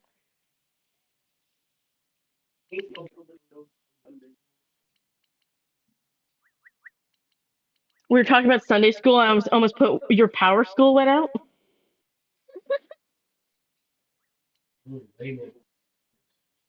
Oh, there she is. Oh, Never Never mind. mind. oh, goodbye. We're having the time of our lives. Technical difficulty. Christ. Did she call you? Hi. But you want to know what happened? Well, No, the power's not out actually. The Wi-Fi's out because the power's like buzzing, flickering. Ah. What happened was a lightning strike hit by my house. Oh. lovely. Do you think you'd be able to get back to it?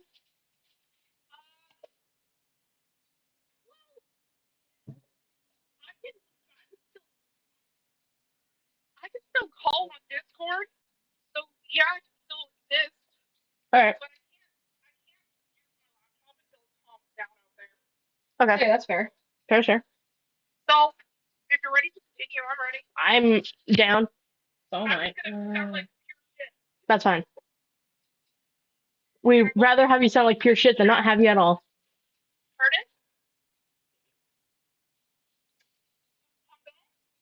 We'd rather have you sound like pure shit than not have you at all. Lovely. I fell. Terrifying though, to see a lightning strike. I was blind for like a split moment. I assume. It was down the street, right by our house. And then the I sausage. don't know if it hit a power line though, because our power still-ish works. Okay, hold on, I gotta test this. No, it still works. My phone's charged in. I'm plugged in. It's working. So. Alright. I melodically said I smell burnt. If that's what you would like to do, then yeah. Works. Yeah. Okay. I'm saying I have to use that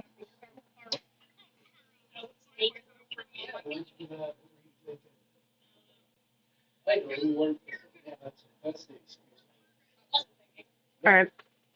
I will see you there then. You hurt yourself? No, you did. I don't need it. I said I felt your pain. Alright. Basically, we're gonna wait for Sora to get back on. So. They're gonna use data, so. Okay.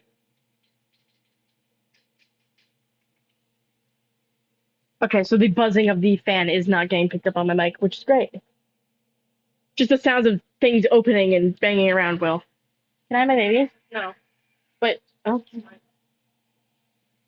But okay. Here, you can have your chocolate. Buttermuffin! That's her name now. Don't have it. No. Fucking charged steak.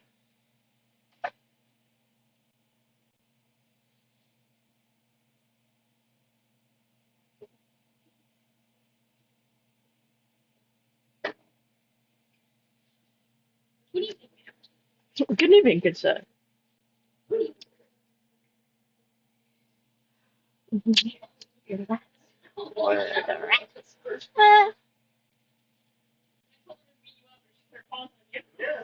I have pineapple and pepperoni pizza. Hey, What? look at the pizza he has. Good soup. I don't like pineapples in general, so Yes, you're a weirdo. I can't. I don't like the feeling of them eating me back. It's the texture and the feeling that they put in my mouth. I just don't like the feeling or the texture that they leave in my mouth after I eat them. Yeah, because they consume and put it in your mouth. Just yum yum. Oh, I already goodbye. consume my own mouth. I also do that, and that's why this exists. What do you think I go flood here? Your mom's a hole there. Right there. I was like, No, over here. never mind, it's over here. I know the room layout, I just can't remember which rooms are which. Yeah. Which is why I had to make an educated guess of which was the doctor's office and which one was The whole point was to make you guys run around for a little bit and then immediately get you guys out because it's way too long of a quest otherwise. I mean, yeah, it took us like an hour because I got a glitch. Yeah. It would have took us really easy, but since I got glitched. But also with I wonder D&D, if it would that's- take even longer. Yeah. So. I wonder if that's a glitch specific to whoever gets sacrificed. We might want to try that and see if you get sacrificed and you get glitched. Or if it's just glitch specific to me. I'm just like, I mean, you're did worrying. he defer when he got sacrificed? I don't think so. I remember he played defer once and he kept getting found. That's because he's running around like an idiot. Well, no, when we were all hiding under the staircase. Possibly. That might have actually It might be a because good he immediately sacrificed himself. Yeah, because he went yoink and was like, oh, I was gonna. He went, oh. I have a photo of him rising to the heavens. Yeah, praise the heavens. Praise the heavens.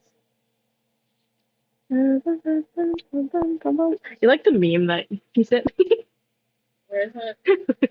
Where a counterplayer kills an innocent NPC and the party questions from the counterplayer. I'll do it again. I'll do it again. That's techno in a nutshell. Yeah. Fucking banana out of here, sir. It's a sausage banana. Imagine peeling your banana and you get a summer sausage instead. I would beat whoever messed with my bananas. If that means you, that means you. Weezer, that means you fucking skank. I am a Wench. whore. I'm not a wench. I don't serve drinks or food. I used to. Yeah, you. Oh, she lives! Say now. Yay! Say now. In the pouring rain. It was fun. Farrell, I say hi. Oh God. That was a cough. All right. Hello. Do I exist? Yes, you do. Oh shit. Hold up. Welcome to Sunday school. Oh, there's hold on. Damn, ambushing party of devils. Poor, predictable wizard always cast fireball. Good old fireball. Oh my God. Nothing beats that. Hold on. I'm not on speaker. I have fireball. Unfortunately, you do. Oh my God. I could have fireballed the monster. Yay. Could you? I can hear you guys. Yippee! I don't remember half my spells, my guy. There's Hold a on, list let of me them. go search through my list. Most of your spells revolve around necromancy because you asked for that, so. Yeah, I'm a necromancer, no shit. Casting, da-da-da-da. Okay.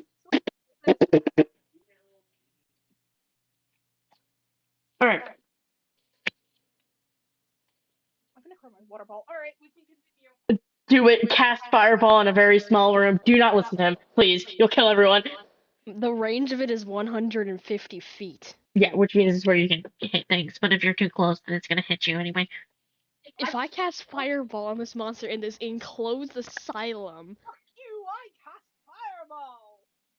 I don't care how big the room is, I cast fireball. It would end up damaging everyone. It would. Okay. Where am I currently? You are in the storage room with Astrid Okay. as you hear the monster run into the basement. Got it. You guys are still in the boiler room. Okay, let's go.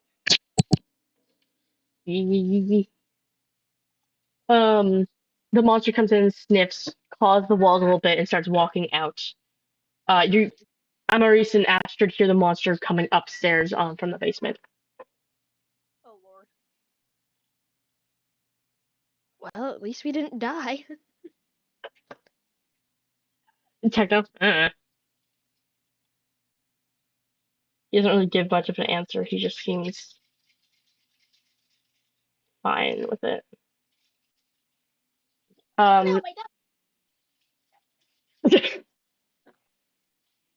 um, Astrid and Amaris hear the monster go upstairs fully. Techno starts walking out of the room. The power is on, the lights are flickering constantly, and you hear the power buzzing in the walls and sparks somewhere in the building. So it's clear this place is not good anymore. I head upstairs with Techno. Spitfire follows. Astrid looks up at Amaris and says, "Come on, the elevator should be working. I bet the others are already heading their way there." Okay. I fly my way over there to the elevator. Astrid there, Techno, Phobos, and Spitfire meet up with you. All of you can fit in the elevator. Yeah, Surprisingly. especially with a man who's just. By the way, Techno has a duck go through most doors in this building. It's their size for normal people. Oh, there is orange in these dice. Um, so you're all in the elevator now.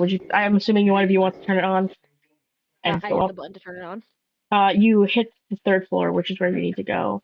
And you're just in the elevator. As you hear it boot up, you hear the monster roar and start running towards the elevator, but he doesn't make it in time. You're just sitting, chilling in the elevator. You have some downtime if you want to talk. A few minutes. It's a slow ass elevator. I mean, he's probably struggling with the weight of everyone. Mm-hmm.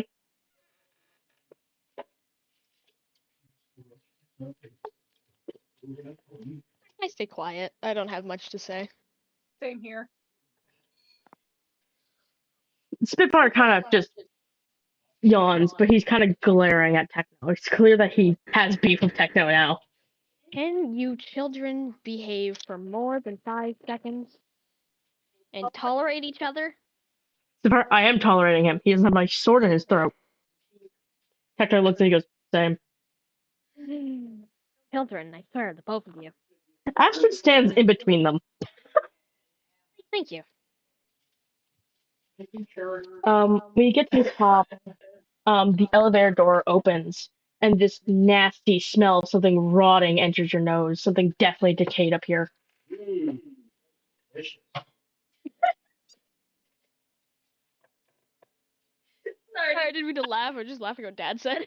Yeah, I picked up in my mic. I didn't hear it. It didn't pick up through Discord. It picked up their stream. I saw it light up. Nice. But yeah, I will look around to see if I can see what the smell is coming from. That's a 1. Never mind. I'm you fine. won't look around. Everybody I kind will. of Oh, walks it's a out. 7. Never mind. It is from an insane old man. You have Single man. +3 in perception. What's perception again? Wisdom. Whiz.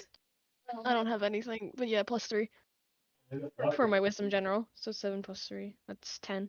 10? Alright. Is it 10? Maurice, you want to roll a perception for me as well? Give me a moment.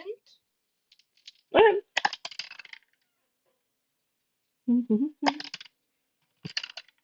It's, by the way, this is not hard to see. I exist! Oh, lovely! That was loud. Sorry. It's okay. Apologies. I raised your volume on Discord as well. Same. So it's almost quieter. Aha! Crikey. Sorry. It's okay. Anyways, can you repeat what we're doing Roll You perception. roll perception. perception. You've all exited the elevator, and there's a rotting stench in your nose, as if something's Wait, decaying. I am plugging my nose. Ah, shit. And my wing is like in front of my face as well. Okay. I rolled a 3. Maurice, your wing is in your way of seeing anything, as Phobos, yeah. Techno, Astrid, and Spitfire all look at the swinging girl in front of you. Is that his daughter? God. She's hanging from a noose. She's been there for a long time. Okay, so I think it's a good thing that. Okay, so Amaris just slowly is like, you can see that her wing is slowly gonna reveal it, and then what does someone want to block her view? Spitfire's gonna stand in front of you. I was wondering if someone was gonna like grab her wing and just put it back to where it was. Astrid's. I'm getting. Oh my god, there's so many voices. What is going Kevin, on? no. Our dad just went wee after hearing that she's hanging from a noose. So I was yelling at him in the kitchen.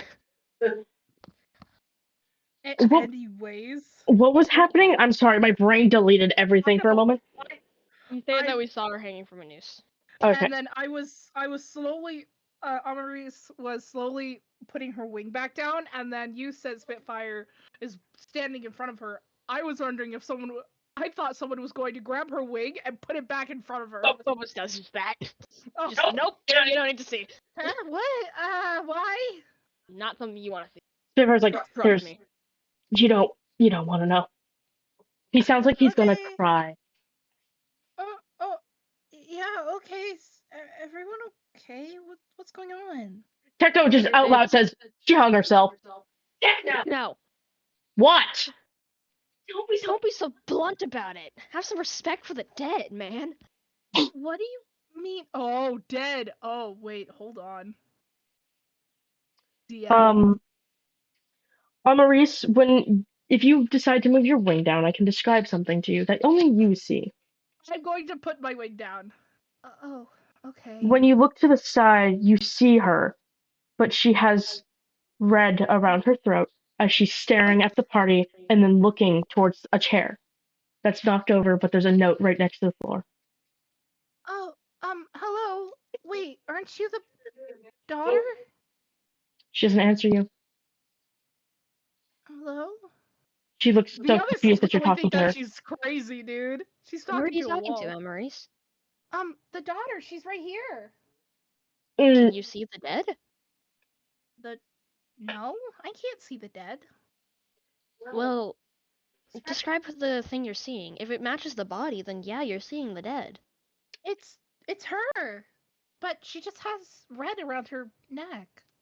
It might be because she hung herself. Because if you look at the body and She's pointing to this fall. She like shrugs it off, almost like, and she's pointing to this fallen over chair. It has a note on it. I walk over and pick up the note. Can you read the note? What language is it in? It is in common, but then again, you know that you've made it canon that Phobos struggles to read, so. Alright, I'm dyslexic.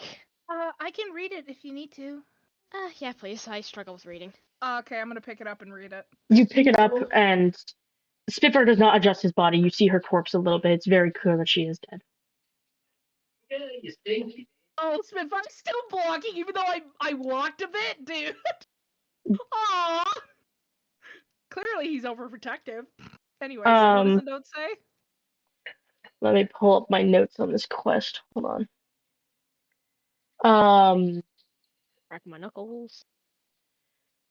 As you read the note, it says, if anyone finds me, please know I need to do this. If I didn't, either that demon my dad let loose will kill me, or my dad would have made someone come get me. If you are reading this, please kill my father, Alfred. He's a rapist, and to young girls like myself, please kill him. And that's it.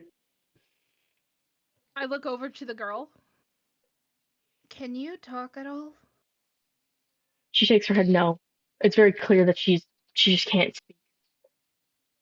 Okay, well, your father sent us in to find you.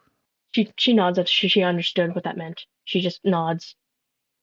He's still outside, but the door magically shut itself. How do we get out?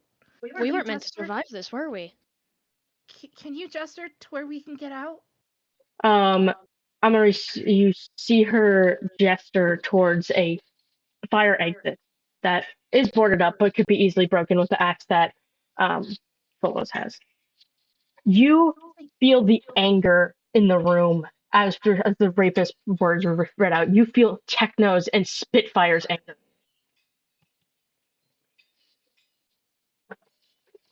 Phobos is confused, not knowing the meaning of that word. I think it might have been clear that Amaris was going to be a victim. Oh no. Yep. Yeah. Anyways, I'm so sorry for your loss, and I didn't know I had the ability to see the dead, but honestly, I am kind of glad that I'm able to see you right now, and I hope you're able to rest in peace. She does something in sign language, but because I don't think Amaris understands sign language. Actually, oh no, she can. She can. Oh right, because you have a mute on the bus, right? On the train. I have tons of mute people on the train. Lovely. She signs thank you to you, and before she walks away.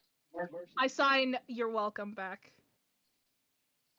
Yeah, she is.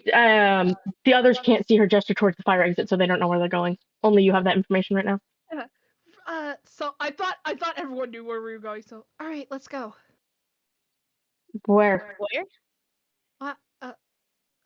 This is gonna take some getting used to. Fire exit. She points over to the fire exit. Okay. Techno walks towards it with Spitfire. They have a very similar demeanor right now. Amaris is like grabbing the wood, trying to pull it off. Here, let me. I take my axe and start cutting down the boards. Yeah, you cut them down pretty easily. They're old and stuff. It's very clear you weren't supposed to get up here. Yeah, the doors open, and before anyone else leaves, you see Techno and Spitfire leave immediately. Uh-oh. They don't care. Those two are angry. Hold on. Is there a window in the room that we're in? Yes, there's a circle window. Can I look to see if the dude is still outside? He seems to be walking back towards the city, almost as if he's feeding this monster. I run downstairs to catch up with Detective Blade and Spitfire. He's going back to the city. I think he's getting more victims. Astrid seems panicked as she goes down. Spitfire just keeps walking as so does Techno. Both of them are walking towards him. They both have the same demeanor. of intent to kill. I breathe, breathing in, just like, DM, is it alright if I make my way back to the castle to tell Lucifer about this? Yes. You can start. Look at your DMs. I'm going to quickly grab Techno and Spitfire and just ask them to not kill him. Meet me at the castle. You're gonna ask Techno not to kill him? I'll try my best. Spitfire nods his head and willingly agrees to not kill him, but Techno keeps walking. Persuade him.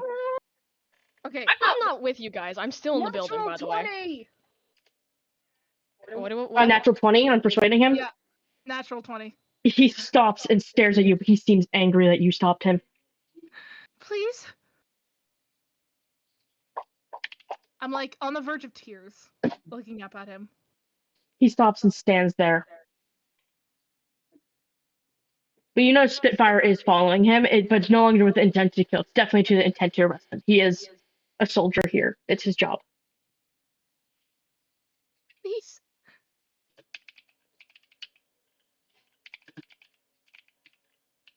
Still awaiting an answer. Techno just nods and walks away. Thank you. I go back inside to grab Phobos. Hold on, nope, give me a minute. Okay, I'm damn. still upstairs on the 3rd floor. Give me a sec. Oliver probably confused, like, where the fuck did the kid go? Where's Phobos? Oliver? No, I Phobos. go back. Oh, right. I said Phobos, dumbass. I go back upstairs to the 3rd floor where you're at. I grab you and then said, "We're going to the castle." Hold on. Oh damn! What? Give me a moment. Hold up. I'm rolling dices. Give me a sec. Why? I'm doing things. Oh dear God.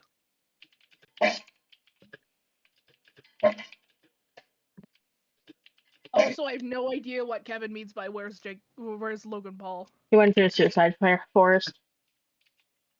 That controversy. Ew. Oh. God damn. As you're walking up the stairs, you hear like wooden boards creak and crumble underneath, and that's all you hear, and all of a sudden it's fine. I'm gonna start flying up the stairs. When you get up there, Phobos is just standing up straight and put something in their pocket, and that's it. I have some blood on my hands too. Yep. And the dead body's missing. My body's missing. Yeah. Hello. What'd you do with the body? Oh, I did nothing. You have blood on your hands. I just kind of cut her down. I wanted to put her body to rest properly. Roll deception. You know, that's fair. All right. Oh, should they immediately believe me? Okay. No, hold on. No. Right. I'm rolling perception. I got an Insight. Insight. I got a natural 20. We both got nat 20s. Oh shit. She sees through your lies. She knows you're lying, but she doesn't know what. She just doesn't care at this point. All right, we're going to the castle. She picks you up, literally like bear hug, and then she zooms towards the castle. Astrid and Techno are following, but Techno's staying behind. You guys I just want to say this. They feel a big whip of wind above them, and then they just see a roaring, flying Maurice with a carried, screaming. It's flying down. I can fly on my own. Phobos, Astrid, and Maurice, you make it to the castle really quickly. Lucifer's sitting there talking to people. He immediately tilts his head up and goes over to you. He's like, "What's wrong? What happened? Are you okay?" God bless it. She gives the note. You watch as anger starts to go on his face. He's like, "Where is he?" Spitfire and Techno are after him right now. We saw him going towards the city last we checked.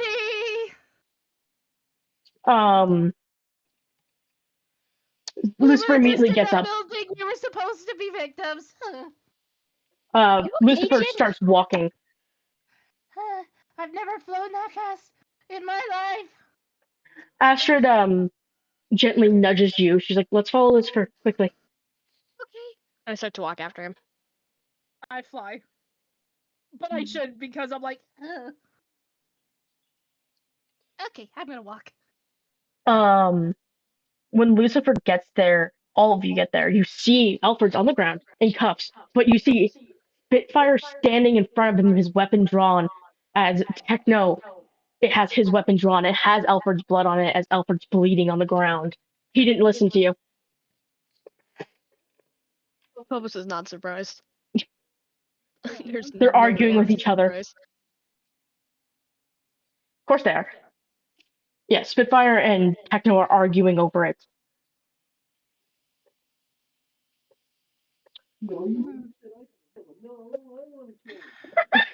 Phobos. I turned to Phobos. Phobos. Yeah, kid? You have necromancy, right? Yeah. How did you figure that out? The body. Oh, I didn't do anything with the body. I didn't do Yeah, anything but- necromancy related. I know, but still, you took a body. That kind Different reasons. of. Can you please necromancy with that? Am I able to? He's not I dead. don't know what I'm able to. He's just bleeding. Oh, he's not dead? He is just on the ground bleeding Oh, from He's whatever just Techno did. bleeding. oh. I'm not gonna heal him. He doesn't deserve to be healed. Yeah, don't waste your magic on people like that. Lucifer steps between Spitfire and Techno and shoves Techno to the ground. What? Enough? Big mistake, Lucy. Enough, both of you. You, Astrid, take him. I'll deal with him on my own time. Astrid picks the guy up. He's like, don't bring him to the nurse. He could bleed out. Astrid takes him away. She's complying with Lucifer's words as Spitfire is glaring at Techno. And Lucifer's just there, having a fun old time. Let me grab Lucy again. He's a boy. He's a bouncing baby boy. He's Angie. He's an Angie boy. Techno kind of stands up, instinctively going to draw his blade, but the moment he does that, you watch something Phobos has seen before, but you have not, Emerys. You see as a wall starts to close around Techno and Lucifer as he goes, "Are you challenging me?" Techno, stand down. It's not worth it. Techno backs up and puts his weapon away. The arena that was starting to form around them and trap both of them in there closes. I'm sorry about him, Lucifer. He can be a handful sometimes. This is my fault. I asked him to not kill him. I'm sorry. Oh, that's the wrong thing. Give me a moment. I broke my background. It's just Techno now. Yeah, it's just Techno. I was trying to change the picture to Techno and Lucy. Lucifer just nods like, I understand he was angry. I would be angry too. Just don't try to take it out on me, because I ain't gonna have that. You understand? Techno just nods and crosses his I'm arms. sorry, Mr. Blade. Thank you for not killing him. I didn't say that you couldn't injure him though, so. You didn't say that. That's true. She looks down. She looks down and like smugs a bit. Techno nods to you, and Lucifer goes, "Well, I'm gonna deal with that piece of shit. Spitfire and Astrid will join you in a moment. Please, do what you need to do. Okay. Just I'm don't come to the castle tired. for a little." Uh, Don't worry, the inn's lovely. I'm sure okay. Timothy will take good care of you. I'm He very walks away. tired. It is now Techno, Amaris, and Phobos alone together.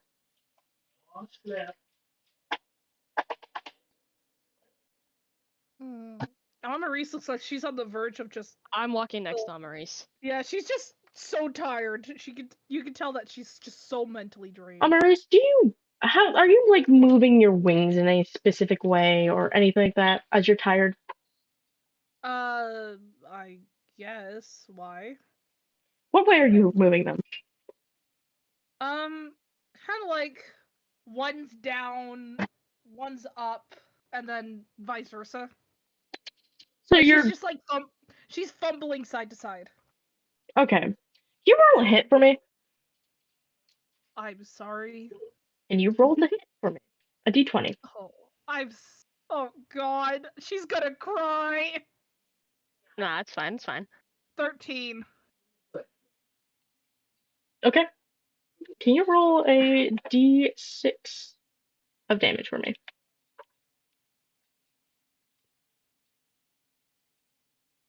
Give me a moment. Oh no. Hold on, let me just grab this freaking 6. There it is.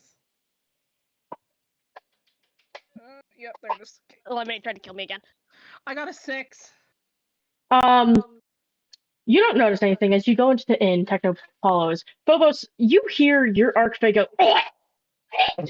As you look behind you, and he's on the ground. Loser. I walk away. He grunts before disappearing. What just happened? Huh? Nothing. It's fine. No, like out of character. What happened? Their archfey. You hit their archfey. I have a thing that follows me. Yeah, it's basically they're worshipping something, which is what an archfey is. So you hit whatever they're worshipping. Dude, I accidentally fucking hit him. Yeah. Anyways, what just happened? Oh no, it's nothing. Ignore what I said. Just talking to myself. Okay. Techno comes in. It's very clear that there's people here drinking. They don't really care what's happening. The demons and stuff, they're getting rowdy. They're yelling at each other. It's loud there. I go to cover my ears. But says the same. Techno goes up to the bar and just slams his hand down, waiting for someone to answer. Basically, he wants to get you to a room. It's very quick to it.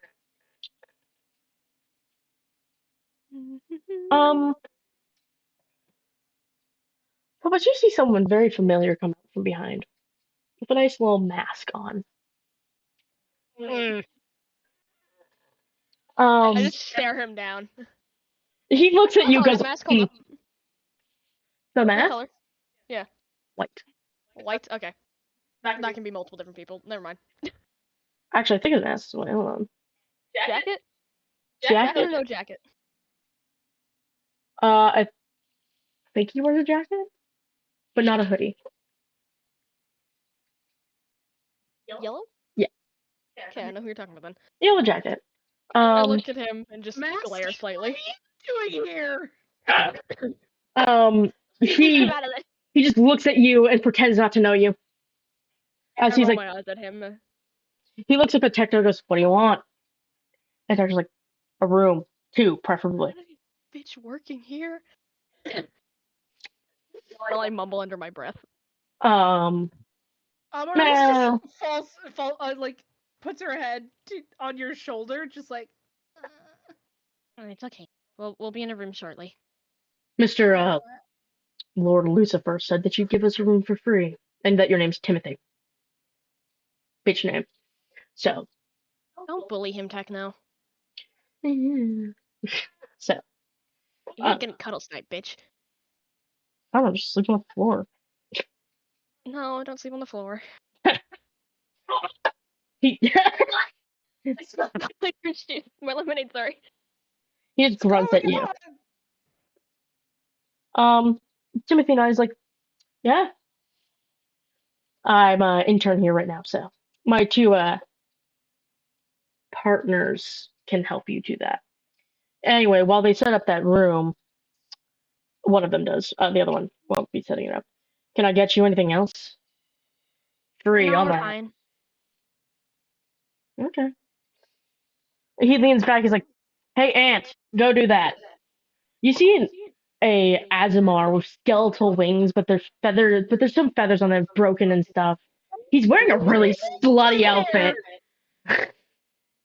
Who? Who did Sora say? Auntie, what are you doing here? Oh! He's kind of stretching. It's just a masking thing. Hatsune Miku! Literally, that's what I'm doing right now. Exactly. Next thing I know, Purple is gonna show up. He goes upstairs and you watch as Spitfire comes in. And Tim's like, as Spitfire sits down, he's like, "You remember my usual, don't you, mask boy?" And Timothy rolls his eyes and grabs some alcohol and pours it in a cup. He's like, "What are you drinking?" Spitfire's like, I'm not tired. You think I'm tired after watching my wife and son die? No. You know, fair enough. Let me drink. I start crying a bit because I'm in a very tired state, so holding back emotions is not existent for me, so I start crying. It's okay. We'll be in a room shortly. I'm sorry. No, it's okay. It's okay. I tried to protect your son. I tried. Spitfire looks at you and goes, I know you tried. It's not your fault. It never was. You did your best. I promise. She's just getting more tired. Jesus. Timothy's like, look, I don't want to deal with you crying. I'm gonna go help Auntie set up that room. Hey, you do that. Just looks behind where the food would be stored and goes, you serve him, and walks away as a dragonborn comes out. He's purple with his scales. And he doesn't say anything. He just has pure white eyes and he doesn't say anything. Why is the ship here? Why is the threesome here? Why? Why the threesome? I can't. You put one in because of me. You have to have the other two? Yeah. Oh, great heavens. For great heavens. Good heavens. Masky, Auntie, and Purple. I know why Masky's here. I guess not.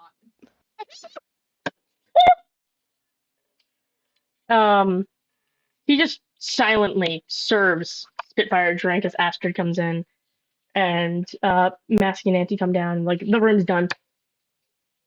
Masky's mask is pulled up a little bit. The room. I kind of hold on to her as I bring her to the room with us.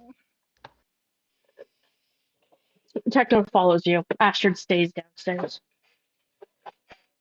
Ignore the squeak switch here. My room. I think we're sharing a room. Well, do you want to share a room with Spitfire and Astrid, or do you want to share a room with me in this one? No. I don't think we should put those two in a room with each other. The tension's thick between them. You guys are choosing for her. She's too tired to choose. Well, you want an adult woman sleeping in the same room with us? Oh, I feel like... never mind. The tension's gonna be thick between anyone. You, Spitfire, you guys can tolerate each other. Sorry, Techno.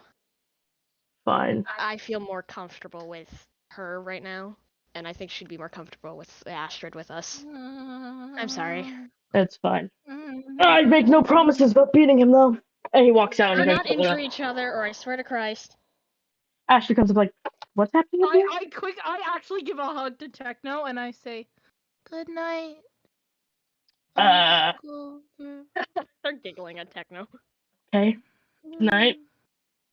He pushes you off into the bed. He's like, gently though. It was a gentle, go in the bed. Goodbye. And then she just falls to sleep. How many beds are in the room? 2, 3? There's 3 beds in this room. Alright, I climb a bed. And I go bed. I go night-nights. Alright, so you're both sleeping. I'm gonna roll a few things, don't worry about it. Oh my god, no. Oh god. Please tell me that feature's not here if that's in the other campaign.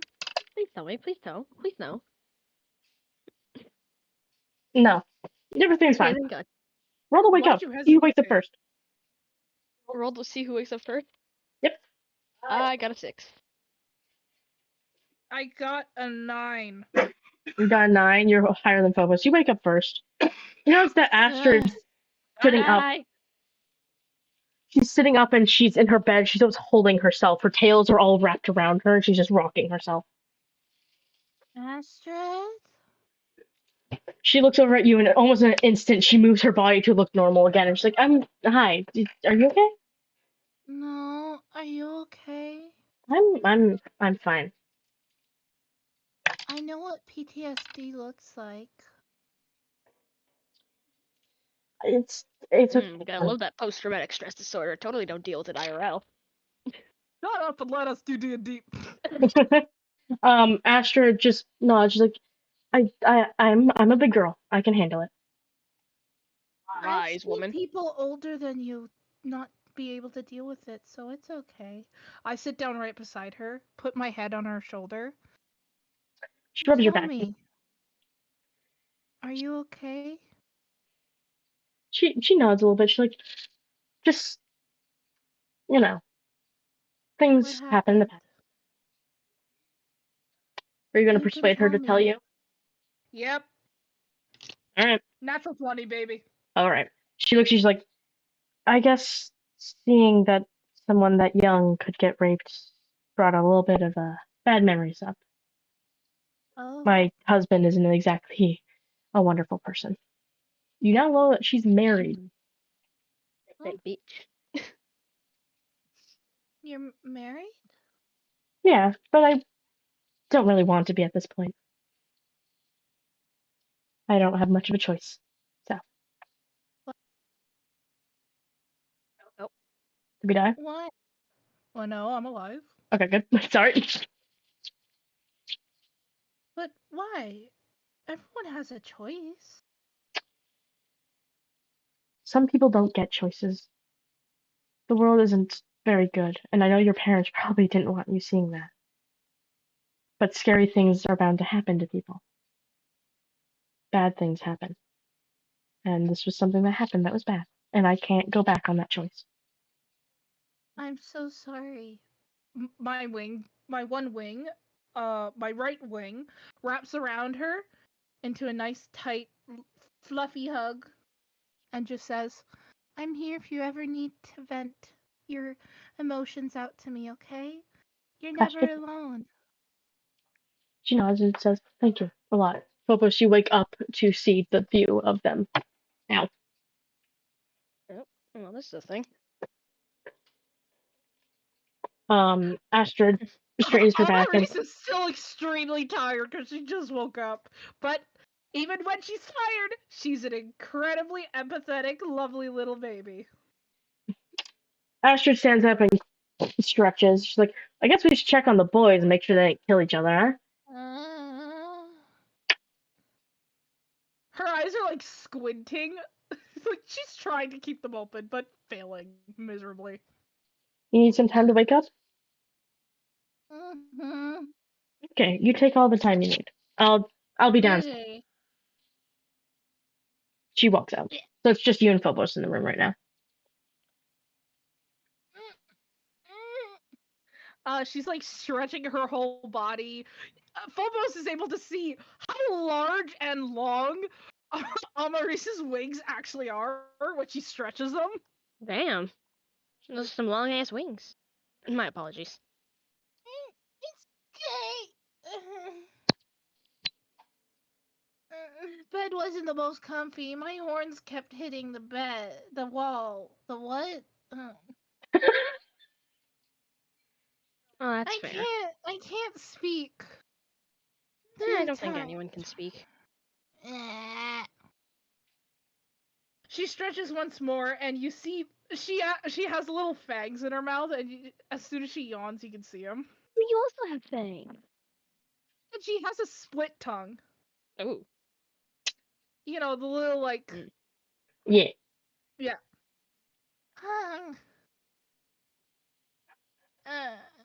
You also have I can English. Thanks. Hmm? You also have fangs. Oh, yeah. I also have a second row of teeth. Ha. Ooh.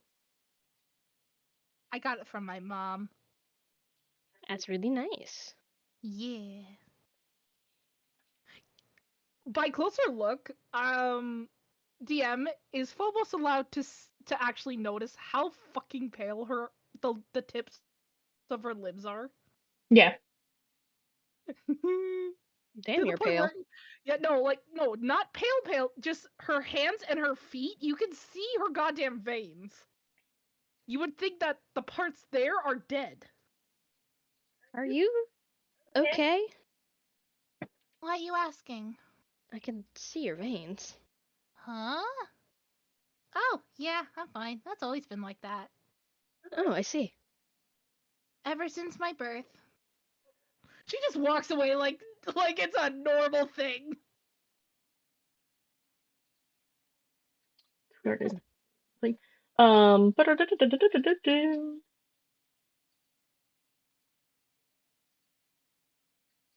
sorry, I'm adjusting things. Are you guys leaving the room? Yes. Yes. when you leave, when you leave the room, it's very clear that Astra's downstairs, enjoying her time. She's just kind of eating some breakfast that the bar has accommodated to you guys. But Spitfire and Techno aren't there. They might be still in the room. I'm gonna go join Astrid because she's still too tired to deal with anything. I'm gonna go check up on the boys. And she wants to be with Astrid right now, so yeah. All right. All right, let's hear it. Let's see what's going on. I knock on their door. No one You answers. guys kill each other? No one answers your door knocking. Oh dear God. I swear to Christ, if neither of you answer the door in the next 5 seconds, I'm breaking it down. I won't break it down, but... They both don't answer you. Great heavens, okay, fucking hell. Break it down, bitch. I open the door, or at least I attempt to. It opens, fine. You see Techno. He's laying in both the beds that are now pushed together, as Spitfire is curled up in the corner, sleeping. Fucking hell! I go and shake Techno awake. He looks at you, rubs his eyes. What do you want? Why? Why what? You know damn well why. Why is he in the corner?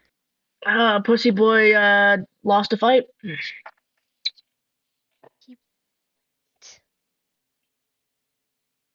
What do you mean he lost a fight? I mean, he lost a fight. So he didn't get a bed. You guys fought over who gets a bed and who doesn't? My armor needed a place to sleep. No, it fucking didn't, and you know that. Look at it. He points at his armor like he's arranged to look like another person, but only the height of you. Oh my God.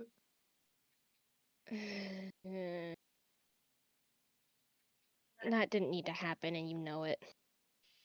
But it was also entertaining to watch him curl up on the floor. Look at him. He is Because you're a crunched. sadist. I'm not a sadist. I just find it funny that he lost a fight and curled up on the floor. You two fighting? I told you guys not to kill each other. Or let We alone didn't kill each other. What was the fight? How did you guys fight? With our fists, and he lost. It better have been a rock, paper, scissors, or I swear to Christ, I'm cutting your ear off. Can't cut my ears off. That's rude. You're too short as well. That's Better true. have been rock, paper, scissors. Swear to Christ. That is correct. You'll get breakfast, nerd. I'll wake him up myself. No, you go down. I'm waking him up. I gotta put my armor on. What, are you gonna watch me put my armor on? You don't need your armor yet. You can go down in your fucking clothing. You look like a Victorian person. What do you mean I look like... Here, let me grab his, fucking... Casual clothes. You look like from the Victorian era. You'll be fine. Go downstairs. I'm waking him up. Do not. Look. Excuse me. He's large for some reason. I will wake him up. Go downstairs. I don't trust you not to beat his head in. I would never beat his head in. I didn't. You would. Are you accusing me of things that I would never do? He smiles at you. It's very clear that he's joking around now. Yes, I damn well am. Now go downstairs. I'll be fine. I promise you. Okay. If he tries anything, I'll beat him myself. You do have an axe that you don't know how to use, but, you know, he ruffles your hair. It's just stabby and goes into the person who most displeases me. I mean, true, but you need actual training. I'll be fine. You can train me on this whatever mission we have now. I'll be good. Right. Shoot. Just make sure no one steals my armor as well. Fine. I'll make sure. He pats your back. Like he normally does. Like, see you when you get down here, nerd. He walks down. Alright. I go over and shake Spitfire awake. Spitfire looks up at you and says, what do you want? Who are you? How was your sleep, dingus? You lost a fight, I hear. I didn't fight anyone. I have a headache. Rock, paper, scissors. Techno call it a fight. Was it rock, paper, scissors? He gets up and you notice that his side, because his shirt's rolled up a little bit, he has bruises on his side, and as he gets up, ow, why does my side hurt? He's hungover. Oh my god, I'm punching Techno when we get downstairs. Come on, let's go get breakfast and something for your hangover. Alright. He goes downstairs with you. I walk downstairs and deck Techno dead in the side. Techno goes, ow! What was that for? Why does he have bruises? He's the one that started the fight. I just won it. I think you shouldn't have initiated. I told you not to hurt him. You told me not to kill him. You can just see Amaris with Astrid, and Amaris is just kicking her legs and smiling while eating breakfast. Oh my god. It's the first time you've seen her actually genuinely smile. It's eggs and bacon. Is the mask boy feeding us? She's just so happy. Nope. She's like laughing and stuff. She's giving out a true smile. It's basically just lighting up. Her smile just lights up people. Phobos, you notice because you're right next to Spitfire. You notice him look at Amaris, and you see a soft smile come to his. Amma, not Emma. Amaris, there we go. I misspelled the word language. Ignore it. Anyways. Give me a moment. I need to continue. I cut you off. Continue, pal. One sec. They're doing research. Okay, lovely.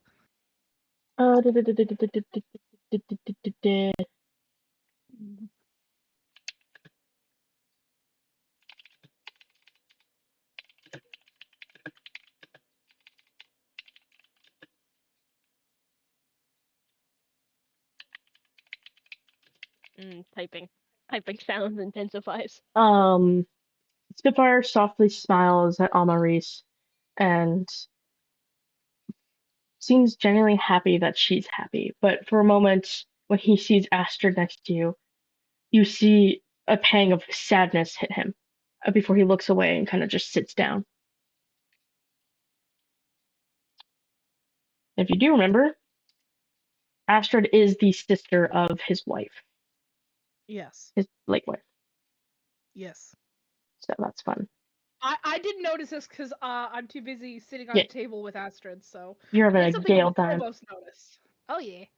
Yeah, Phobos noticed it. Moment. I'm typing. Techno pulls a potato out of nowhere. You know, it's poisonous potato too, but it's rotten and shit. He pulls it out of nowhere and just takes a bite of it. That is what he's eating. Lovely. He's eating rotten potatoes. But you don't know where it came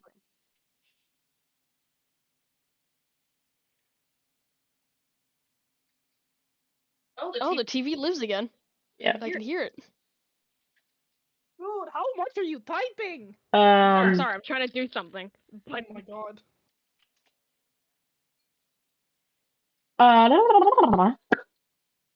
Techno is just eating rotten potatoes.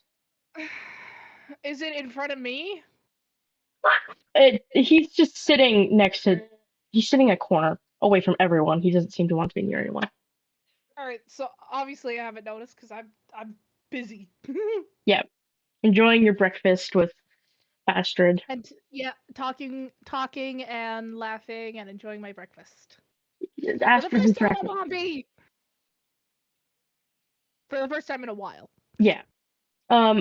Timothy comes out and he puts food in front of Spitfire, looks at Techno, and then just hands Phobos Techno's food. He goes, I guess he's not eating that. Phobos just glares at him for a minute and is like, how are the others? Not caring about his cover. You know what I'm talking about, Masky. How are the others? Good. Everyone's good. Alright, that's good. Sorry I haven't been over in a hot minute. Kind of got dragged down to hell, you know? Yeah. Why are you here? Well, my partners need help with their business. So. When the fuck were you gay? I thought you were straight or dating Hoodie. Me and Hoodie are a complicated thing. And these two I've been married to for a few years now.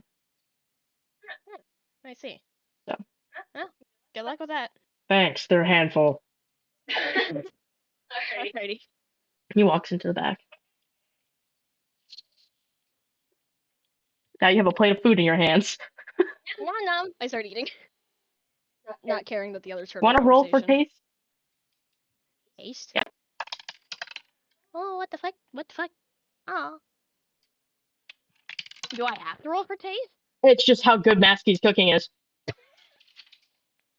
I got 3. You fucking hate this man's cooking. You hate it. It's disgusting. I tolerate his cooking. You just I've never like it. liked Maskey's cooking, but I just tolerate it. Just, yum, yum.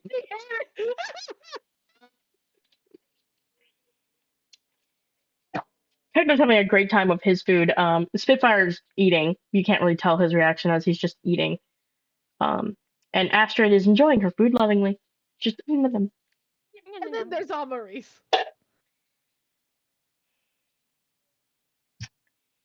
Techno pipes up. He's like, "Where are we going next? That hotel that we were supposed to be going to before we went to fucking." I think we should. That sounds like a good idea. All right. Finish up eating. Try to find a way out of hell. Oh, continent's hell. Good luck. We don't have a boat. Techno leaves.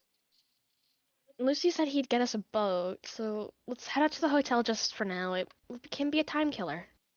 Okay. Spitfire stretches and walks, and he holds his side a little bit as he stretches. Like, ow. You watch as Techno's legendaries just fly out of the building and attach to him. You tell they're magically bound to him. I holler for Maskew. Maurice, like, get over here, boy. Maurice notices the wince and grasp of the side, and just quickly uses her magic.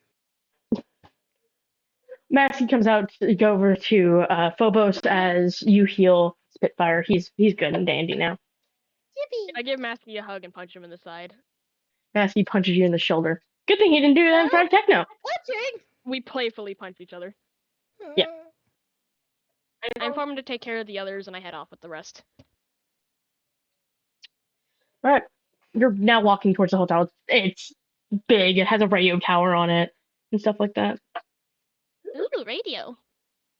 Lovely. When you get up to the front, you open the door. It's a very lovely hotel. It's wonderful. You are immediately greeted by who seems to be Lucifer's daughter. She has the same complexion as him and everything like that. And she immediately goes, "Hi, how are you? My dad said that there was gonna be friends coming over. Then I guess you're not my friends, but you know. But Amaris jumps back because she did not expect the immediate welcome, and her wings just jolt open with that. Phobos smiles at the person. We can be friends. She puts her hands out. I'm friendly. She puts her hands out and goes, "I'm Charlie Morningstar. My dad's Lucifer. You probably already knew that, but you know." I'm Phobos. Phobos Blade. And these are my friends. I'm Maurice. Nice to meet you. She shakes both of your hands and she looks at Spitfire and goes, "Hi." And he's like, "Hey." Clearly they know each other. Astrid just bows a little bit, goes, "Astrid." And she nods, and Techno doesn't do anything. He just stares at her. The grumpy pink one is Techno. He's a handful. Charlie tilts her head and goes, "Never seen a creature like you before." And he's like, "Wow, thanks." Like, that was an insult. One really does. She's like, "How about I introduce you to some of my friends, and then we can play games, and you guys can get to know each other, because Dad said that you guys should know each other." I'll be right back.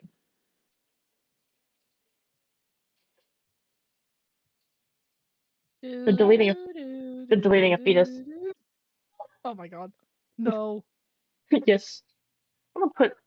It's gonna be so funny. It's just like, Husker! As soon as I see Husker. Yeah. Just motherfucking Husker.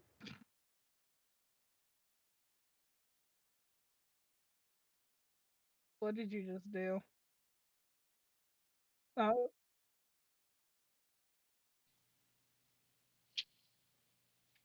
Alright. I'm unmuted again.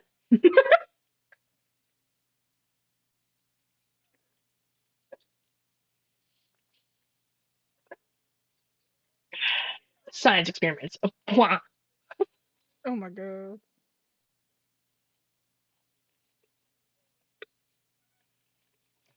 Oh, shit. Oh, the port's not good.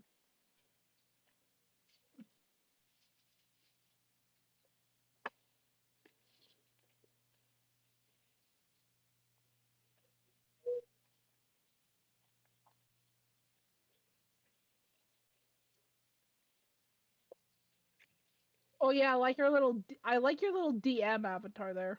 Thank you. I made it. I know. I can see that, but it's really pretty. Yeah. It has a cowboy hat on the bone. That's Courtesy of my love. That's a very interesting detail you put on there.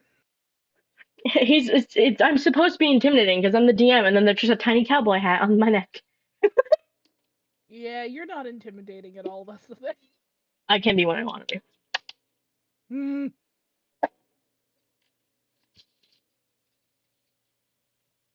Usually when I'm angry, and I don't like being angry, so I avoid that at all costs. Yeah, I don't like being angry either. So we're just gonna be in the hotel while Lucy gets the boat prepared. Yeah, and also Hell is still the place where Ambrosia is. The whole Yes. continent is Hell. Right now you're in Pride. Ambrosia can be in Envy, Lust, Greed, and something else, I think. Hold on, let me look at the cities. There's 2 cities, and then there's 2 towns that she could be in any of them. Don't you dare look at my computer. I walked into the washroom just to see this one licking her legs on the bath mat. That's wonderful. She's already in there, so my first response was, "Oh, hello." Where is it? Notes should be the thing. Lust, envy, greed, and wrath are the ones. Let's go to Lust. All right. That will probably be where you're heading after this side quest. So. Okay, cool. All right, I returned. Hello. All right. Charlie leads you in, and there is a few people. There's a snake, humanoid basilisk type thing. There's what looks to be a spider, human-ish thing, a cat Azamar, and a weird deer-looking human, and an angel. You just hear Amaris, Oscar. Husker's like, "Hey, kid." He comes over to you, pats you. I go to hug. Phobos walks over Hugs to you back. Angel, or the spider one. Charlie smiles like, "That's Angel Dust, and that's Husker. You already know him. That's Veggie, Alistair, and Serpentius. And then Nifty's somewhere around here. I just don't know where she is." Angel, ma'am, can I touch the fluff? You look soft. Go ahead. I don't mind. I put a hand on his face to touch his hair and stuff. He just kind of lets you do it. He's like, "Well." Oh, you are soft. Sorry if that sounded weird. It's fine. He stands up and he's like, "So, Spit, you available to give me some of that royal money?" And he immediately goes, "Never." He's like, "But you know what? What's Fine." going on? Spitfire's like, "Nothing, sweetheart. It's fine. Just trying to offer himself a job, I guess, and I'm not giving it to him." Huh? Oscar's like, "Don't worry about it. Oh, yeah. Angel, you wanna?" Hold on. I just gotta say, Amaris is an innocent. She doesn't know anything about the Devil's Tango.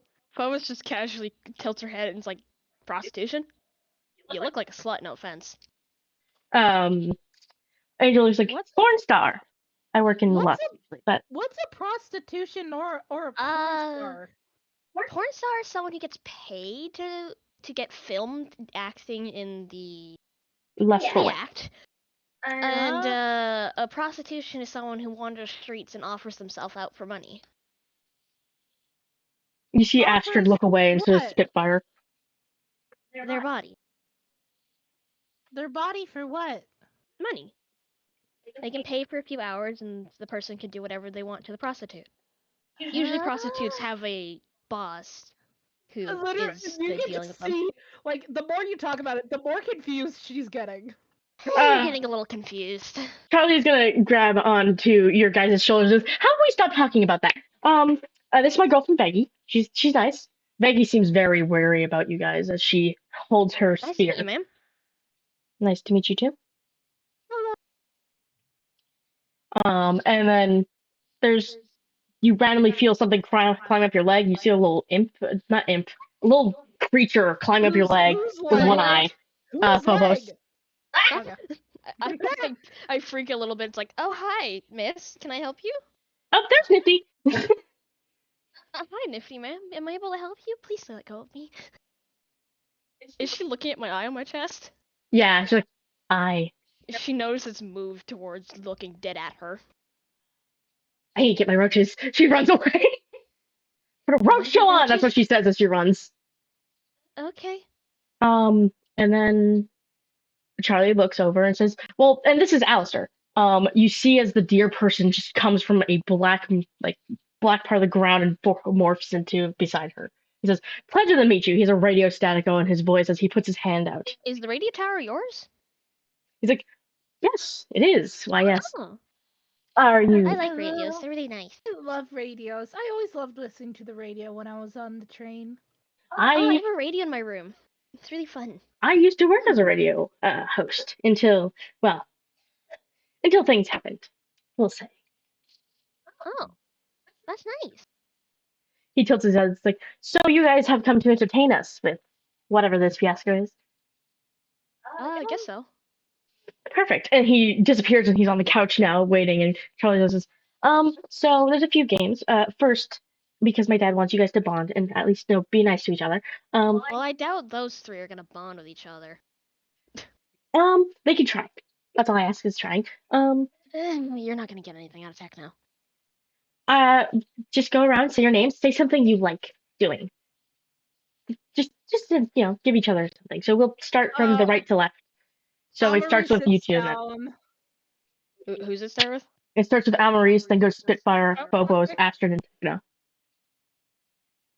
Hello. My name is Amaris, and my favorite thing is I like helping people. I go and sit down next to Amaris. The spot is taken by Spitfire, though. Would it? Yeah. You spit, move, shoo. You push her out of the way, and now it's your turn to speak. Fuck off. My apologies, Spitfire. I wish to sit next to the kiddo. My name's Phobos. I'm Phobos Blade, to be exact. Thing I like to do, collect bodies. Well, Don't ask questions. Spitfire looks at you just goes, interesting like. I guess it's my turn. My name is Spitfire, and what do I like? He seems confused. He's like, I was gonna say I like my wife, but she's dead, so I liked my wife. And now I like drinking. Do you like weapons? You can say that. I like weapons too. I like fighting. Alright, then that's your like. Huh, good. Astrid goes, my name is Astrid, and I love to participate in dragon races. When she says dragon races, you see Spitfire just scoff and look away. Not the dragon racing! Techno, can you participate, please? Techno looks up and he goes, my name's Techno. I goes, well, Techno Blade. You can call me Techno. And I like killing orphans. Haha, that's a joke. I like eating rotten potatoes because they taste good.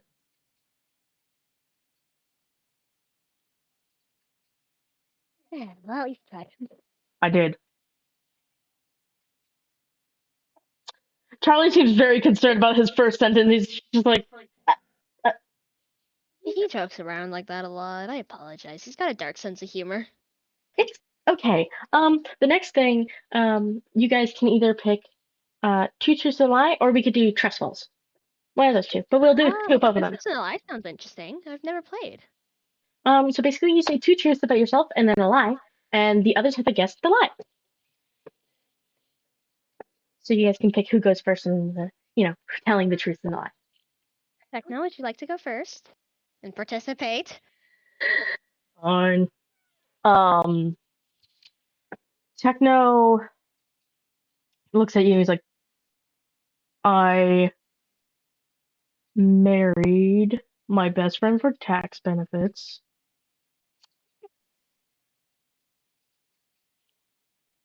My armor's from a god. And I kill orphans. The killing orphans the lie. Yep, you're right. Correct. Spitfire looks at him, and as Spitfire looks at him, it's clear that he's trying to tell if Techno's lying. And you watch as Techno looks at him, and then the chains on his tusks start to glow. It's clear that you've seen this happen when Techno's lying, when Techno's telling the truth, when people are just trying to see what he's up to, when he's trying to see what other people are up to. So it triggers for multiple different things. And obviously, Spitfire's trying to perceive him. Can you two play nice for 5 minutes? At least until this adventure's over. Spitfire's like, fine, he's telling the truth. So, yeah, that's the lie. Whose turn is it next? Would you like to go spit? I love my sister-in-law. I miss my son and wife, and I really like Amaris. Liking your sister-in-law's the lie. Maybe. Is Amaris alive over there? You like me? Yeah, She of looks course I do. surprised by that. You're absolutely precious. I protect you with my life. So would I. And then Amaris goes and looks at Astrid. Do you want to take a turn next? I'm sure.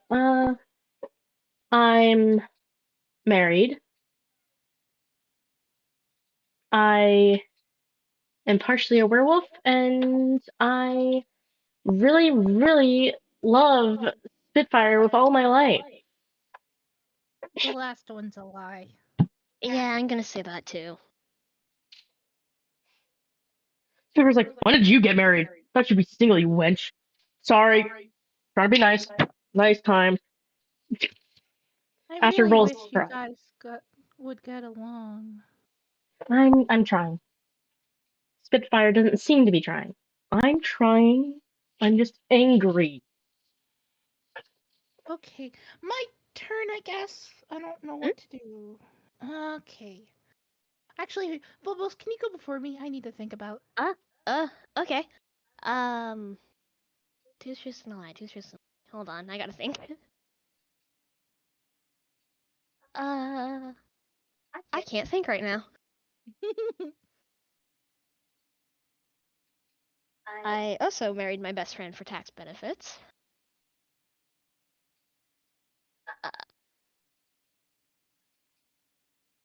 I'm actually trying to think. I don't know shit right now. Give me a moment.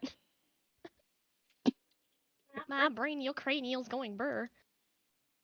My father stood up to a god at one point. And I despise gods. Techno just stares at you. Spitfire's like, I think your dad standing up to God is the lie. What's everyone else's answers? I Astrid, don't really know. Astrid like shrugs a little bit and goes, I don't think your dad would be able to stand up to a god without dying. Is your dad dead? No. Interesting. The last one's a lie. I like most gods. My father did stand up to a god. Interesting. How the fuck did he live? Techno helped him out. Interesting. Didn't know you had the capacity to help people. Okay. I'm sorry, that man raised him too. The fuck you mean? Oh, great. Anyway, continue, Amaris. My turn. Okay. I hate flowers. I can see the dead, and I'm cursed. I wasn't cursed, but you seem to really like flowers, so I think that one's a lie. I feel like the curse is alive. Tekton just shrugs, he doesn't answer, and Astrid goes, the flower one? It was fun. Well, that's fun. You're cursed. Why are you cursed? Who cursed you? Who the fuck decided to curse you? I don't really know. Anyways. Okay. She's a voice. Alright. Charlie claps happily and is like, would you guys like to try trust falls, or are we just not trusting of each other that way? Techno wouldn't be able to catch anyone. He doesn't trust anyone but me. Techno, I would catch people. You would let Spitfire hit the ground, wouldn't you? No. That's a straight up lie.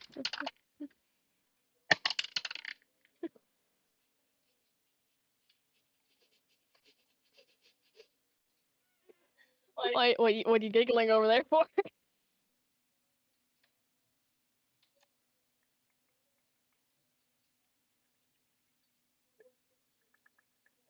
It seems like he's telling the truth.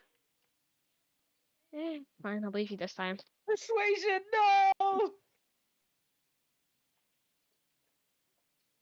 Yeah, okay, I'll do trust falls. That sounds fun. Give me a moment. I gotta go get a band-aid. What? You're so good? Make sure that she's good. I need a piss real bad. Well, she already abandoned us, so.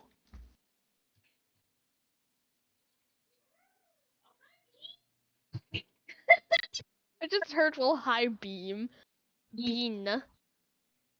There's an N, not an M.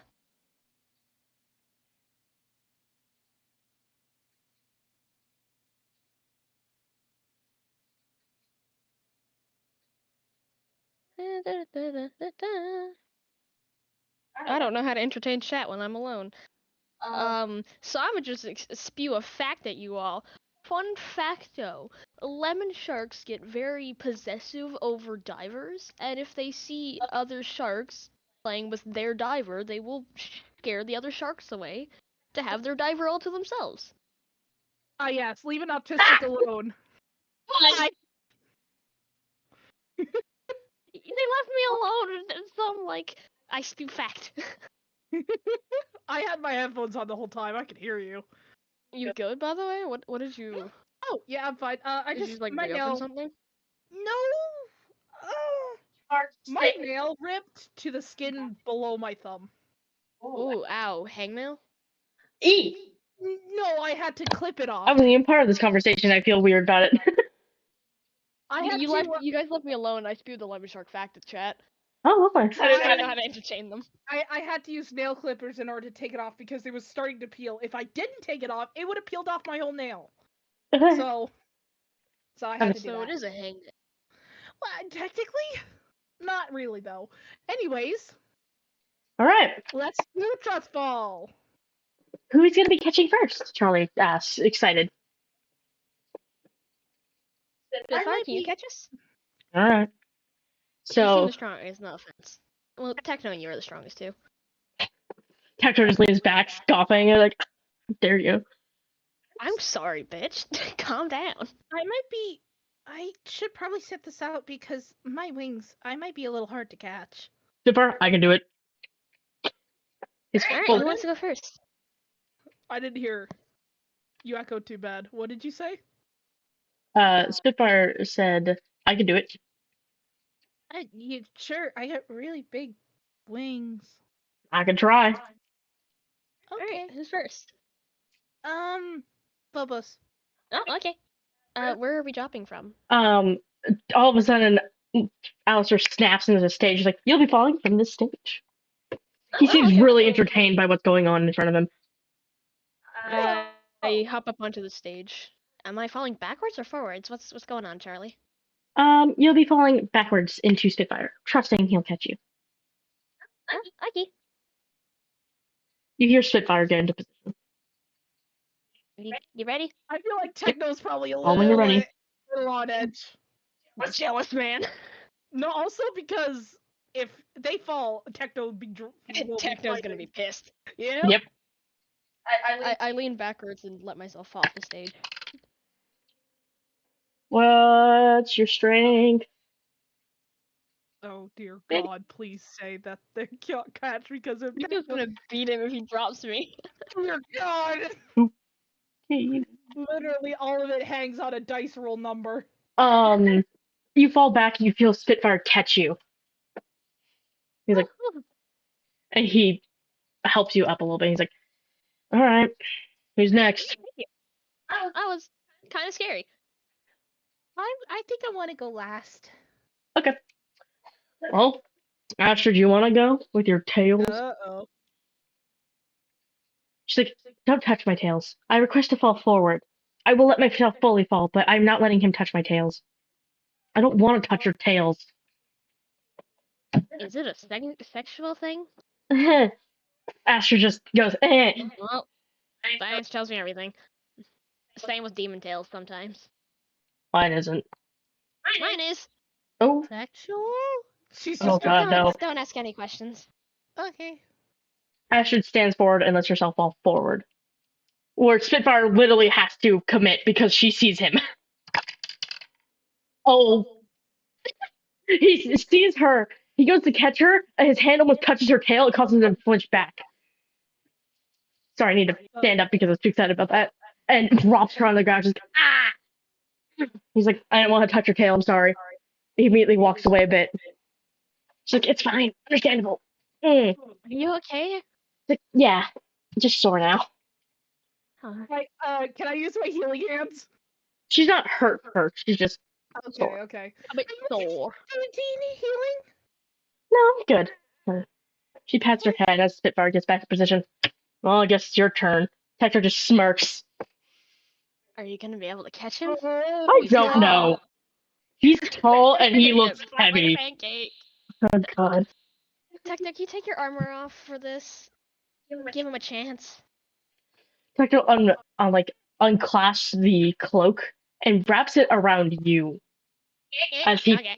takes the chest plate off of him and the other parts of the armor that is part of his cape, but he can separate them. And he gently plops his sword into your hand. It's heavy as fuck. Oh god. I immediately set it down. And he stands up there. Let me get Techno up here. I used I'm the cape feeling to that hug around that Maurice. he's making such a smug face. Yeah, he is. Even without his armor, he's a heavy guy. I used Techno's cape to hug Maurice in it. Being kidnapped. You've been yelling. You watch as Techno lets his body fall. Okay. And Spitfire looks anxious as fuck.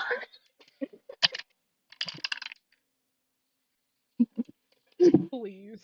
Please. Techno falls on top of him, all you hear is crunch. And Spitfire goes, ah! Ah! Well, Let's at count the least you catch! didn't have the armor. The armor's heavier. What? And the sword. Techno gets up and he looks at him and he's like, your ribs are out of place. Like, I know. I use my healing hands on this man. Yeah. You I use heal my him. healing hands. He's fine. Okay. Spitfire nods like, yeah, does that count as a catch? Techno goes, I crushed you, so yeah, technically. I used your body to flatten my fall. So, he immediately Charlie, does that count? It's the thought that counts, demon boy. Okay, whatever you say, pig. And just immediately Techno looks at him and is like, just anger. Boys get along for 5 fucking minutes. Or he's the one that started it. Maybe I should be the mature one and end it. Yes, maybe. Techno takes his armor and stuff back. It's now Amarice's turn. And she goes up. She tries her best to tuck her wings in because she doesn't want to hit or flatten anyone with them. Alright. Because, like, her wings are cute. Yeah. Alright.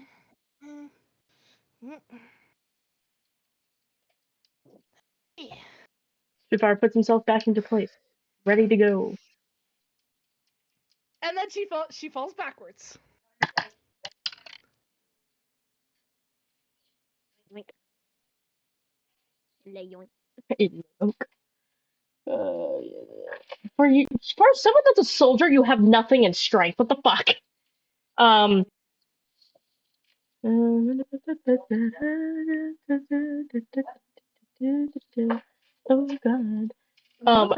You feel him catch you, and you also feel him slightly almost drop you as he does, but he manages to adjust his body to keep you up. So he got you. I quickly get up though, because I feel that slip, and I was worried that he was straining himself. I did it. Straining my wings was ouchy. Yeah. Thank you for catching me. You're welcome. Does anyone else want to do a catching thing, or are we done with this trust fall thing? I want to catch people. Okay. Let's not with Techno so he doesn't squish you. Techno? No, I want to catch Techno. I need to catch everyone. Oh, okay. Okay.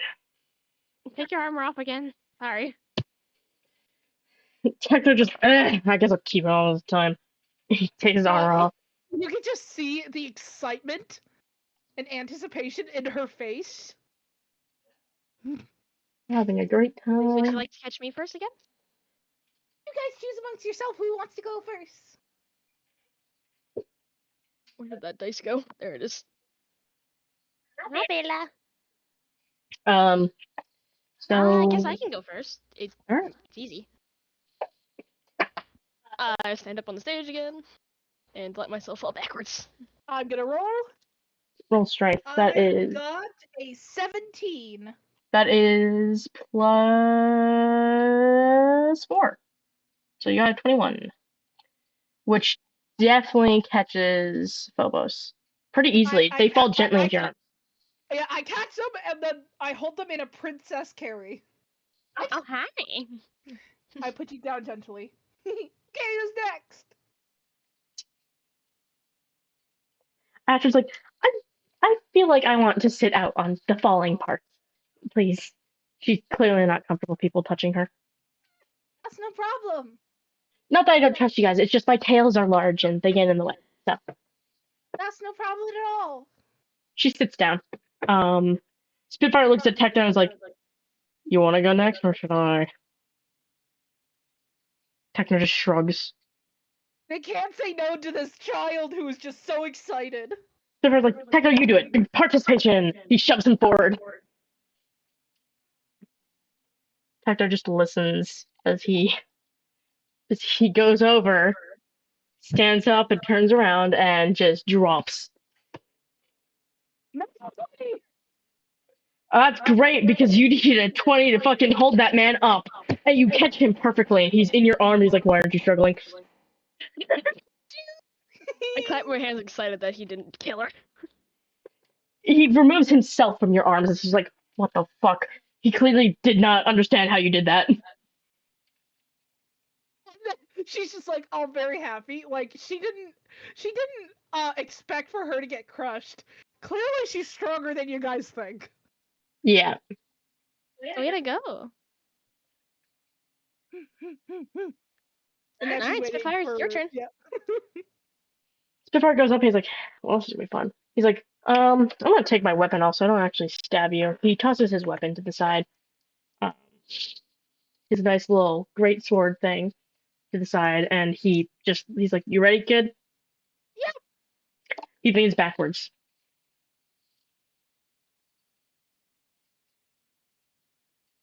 Does he fall? Yeah. Okay. I got a 17 again. Is it? Yes. Okay. Yeah. You catch him easily. He smiles and pats you on the shoulder. He's like, "Good job. You did such a good job." Now, does anyone else want to do this? Techno, can you catch us? He's like, "Yeah, I can." Yee. Who's going Maurice, first? would you like to go first? She rushes up stage. Clearly, she's actually enjoying this. Just a whole bunch of fun little games. Yeah. She's literally just 18 years old, so I think this is something she actually Still technically a mindset of a child. Yeah. And you're also a celestial being that's a demigod, so you're really young. Oh yeah, and the youngest of the whole group. He's a literal child for you guys. Yeah, all these guys are in their 20s, I think. Yeah, because Techno and I are 28. You and Techno are And then 28. we got Maurice, who's an actual child. 10 years younger than us. Spitfire for his race, he's getting older. He's 37. And Astrid, for her race, she's actually pretty young. She's 76. That's young. Yeah. Kitsune's lived to 200 to 600 years. Oh, okay, yeah, never mind. I can understand why it's young. Yeah, so she's young. Amarice Like prepares an early herself, 20s for them. but she attempts to tuck in her wings, but it really hurt her back last time. She had to tuck it in because she had to force hold them back. Don't bother tucking your wings. I'm sure he'll be able to catch you. Techno puts his armor on before because he doesn't. It seems he doesn't really like having it off. Well, yeah, he probably doesn't trust the demons in this hotel. Yeah, he doesn't really trust anyone, if we're being honest. I don't want to whack anyone. It's okay. He'll be okay. I promise. Okay. I'll be perfectly fine. She doesn't hold her wings back, so when she falls, you notice that her wings are fully expanded, which is why she held them back. Yeah. So they are gonna whack someone. You're gonna whack him. And so she falls back.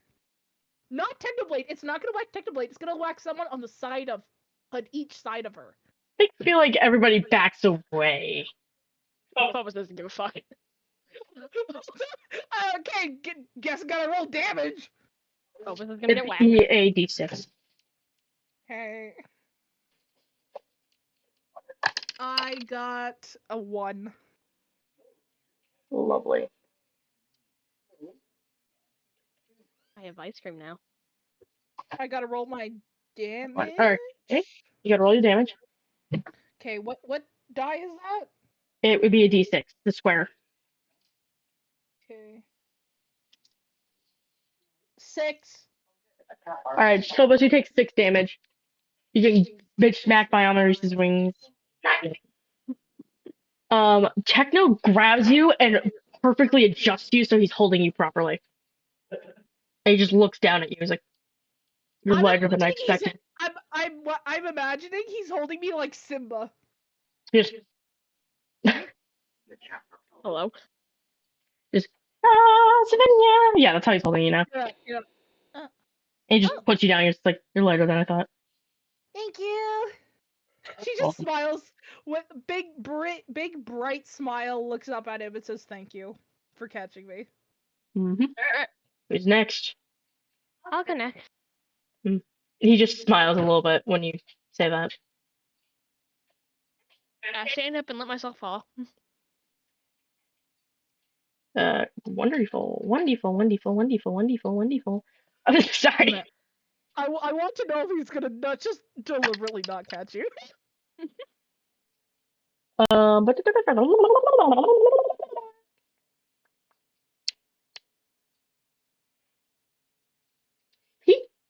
when you fall, you feel him catch you by using his leg.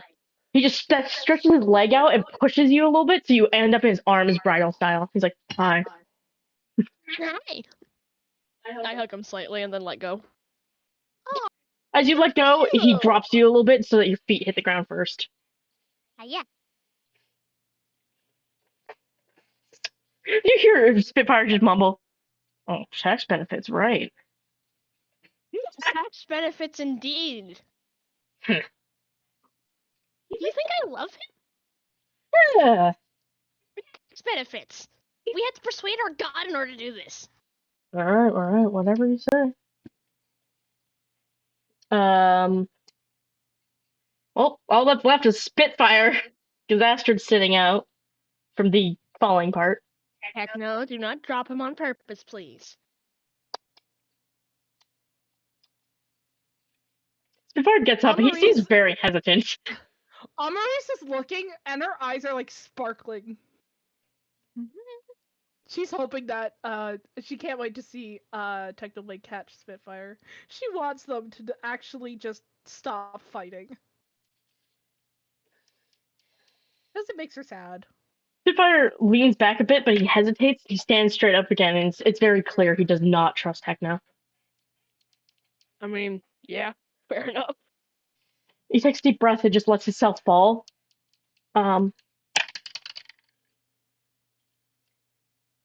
He falls quite a bit away, and you watch his hands start to move behind him before Techno grabs his sides and just picks him up. Yoink. Spitfire's like, and he's like, what? He's like, I'll drop you. And Spitfire doesn't answer as Tecno just tosses him aside. Good job, Spitfire. Thank you. And that's everyone. Yeah. Unless Phobos wants to try catching. No. No. Astrid is also just sitting out of that as well. Yeah. Charlie comes over and is like, well, that was everything. If you want to leave, you can leave. My father will have your rewards for doing this for me. Thank you so much. It's fun to be able to do this when there's a war going on between hell and heaven. She gives you a hug, Amaris. Yeah, Amaris hugs back.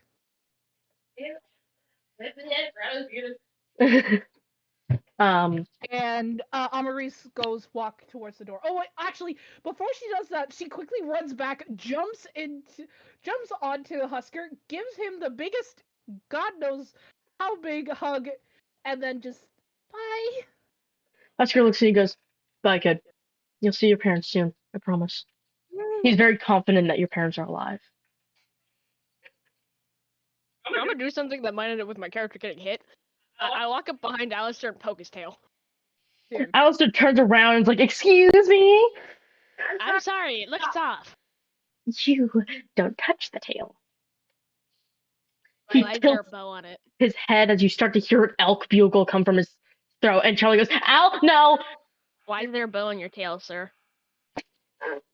Angel! Angel's like, I gotta go, bye! And he runs off. Well, that's a good distraction. I bolt out the door so Al doesn't kill me. Techno, Spitfire, and Astrid all, leave with you guys. You walk back to the castle where you see Lucifer. He is smiling at you guys as you come in. He's like, I assume that you did what I needed you to do. Mm-hmm. Before you go off, I will give you basic supplies. Don't worry about that. But I will give you your rewards as well. As he says that, you see a little plaque here above everyone's head that says "Games?" ? Quest complete, and then just a harmless building, right? Quest complete. He hands you 27 gold and a vial of goop. He's like, I don't know, I found this off that father bitch. You can have it. I don't want it. I will pop that into there. What just happened? Are we in What? a video game? No? What do you mean? Well, what just happened above our head? That looks normal. No. Techno? They happen when you go on quests, usually. No, it doesn't. Yeah, everyone it does. Amaris is just looking like.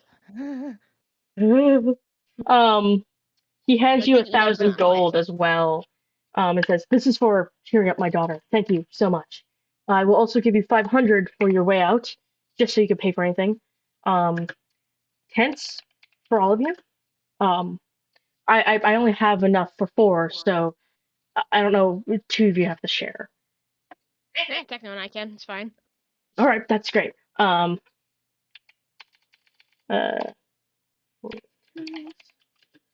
starter.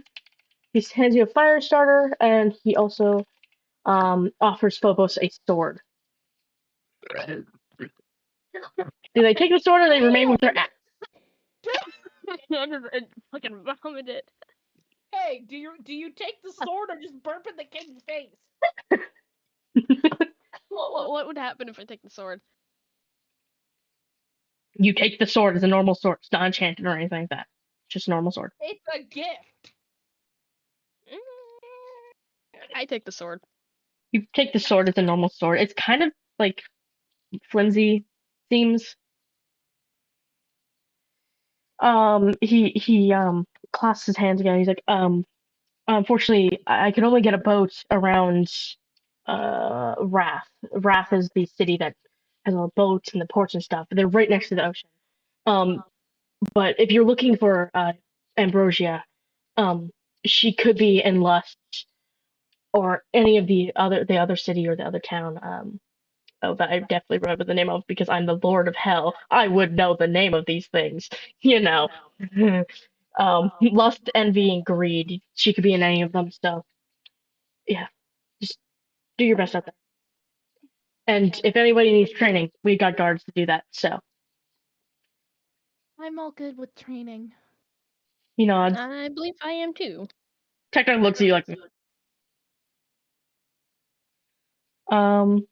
but yeah, that is that. And he smiles. He's like, I hope you find the people you're looking for. See you around, Thank you. Spitfire. Spitfire bows. You see as something happens where a chain on Lucifer breaks off, and a chain on Spitfire breaks off as well. Ah, I had a deal. Spitfire stands up. He's like, well, let's go get going. We can head to Lust. They'll be the closest city. We could spend the night there, and then take 2 days to get to the next place. Okay. Spitfire walks out. Tekno follows, and Tekno's like, well, I need to make sure that Phobos knows how to use their weapon. Right? I'll be fine without knowledge of how to use it. That is untrue. Look, if I don't know how to use it, it causes more damage. To yourself. And I'll be fine. It's not like I use weapons that often anyways. I know. Can we do a time lapse? We make it to the lust ring. Give me a moment because there's something I need to happen before we weenie all the way over there. Okay. As you're walking out of the city, Tucker's like, where does this stuff come from that like I got sick from that didn't affect me all the time? Spitfire kind of goes, flowers, pollen. That patch of flowers over there, no one's allowed around. With the different sheens of the light, you could see the silver pollen. It infects you. And he's right. Maurice, physically, quickly just walks away from it and glances down, and she looks like she's about to cry.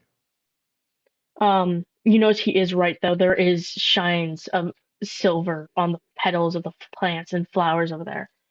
And Tector's like, And he walks away a bit into the town. Spitfire's like, are we just not leaving all of it? Why is your husband like this? My friend? I don't know. He's always been like this. Uh-huh. Tector comes back. He's holding an imp in his hands. You don't know why. He's carrying an imp. Why are you holding an imp? Spitfire, put the civilian down. I swear. Put him down. Tecno is not listening to Spitfire, and he goes over to the flowers, covers his nose, and shoves this imp into the dust. It infects him very quickly. He's coughing and stuff. No. As he backs up, you notice that the pollen doesn't settle in the same place. It moves on its own and separates to other spots, as if it's predicting someone else will go through it, but in a different spot. Maurice is about to have a panic attack. She's reliving what happened. Spitfire looks at Techno and is like, we don't have a cure for that. We have to put in a jail now. What's wrong with you? As Astrid pulls Amaris into her arms. She's trying to soothe her by rubbing her back and stuff. It's not working. She's just reliving. Techno shrugs and then stabs his sword into the person's throat, killing them. He's like, they're cured. And he walks away.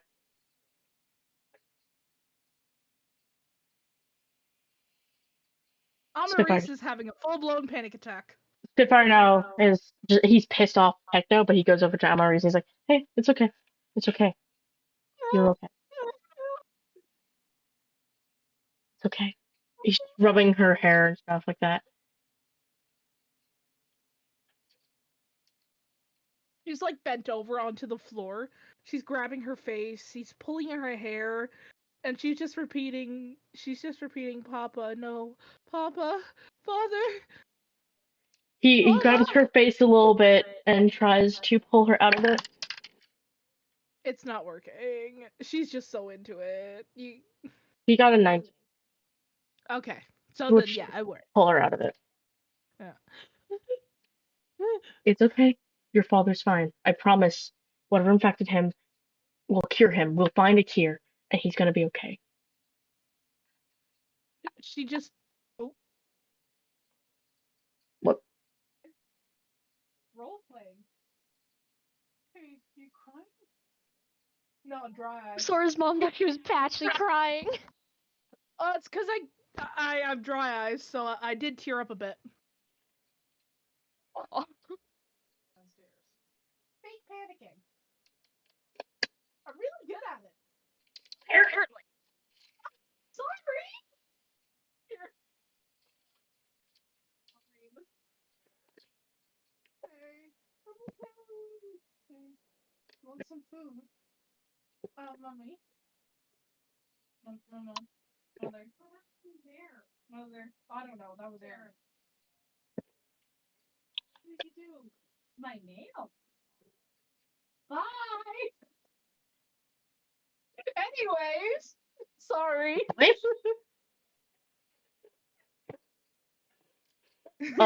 Anyways, Amaris looks up and just falls into Spitfire's arms. He While picks you also up. still holding her hand is actually still holding on to Astrid. He nods. They both walk with you as Techno's walking. He doesn't care. No, lovely. It's very clear that sometimes he just does this because Phobos didn't have much of a reaction to it. Phobos is just dead silent.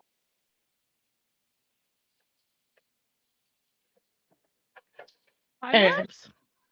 Yeah. You're about halfway to the town. Can we, everybody, can you two roll perception for me? Who? Oh dear God. Both of you. Alright, give me 1 second. I got a 16. I also got a 16. Plus your wisdom, that would make it above that. 19 for me. Alright. What about for me? And then you have a +3 too as well, I believe. Hold on.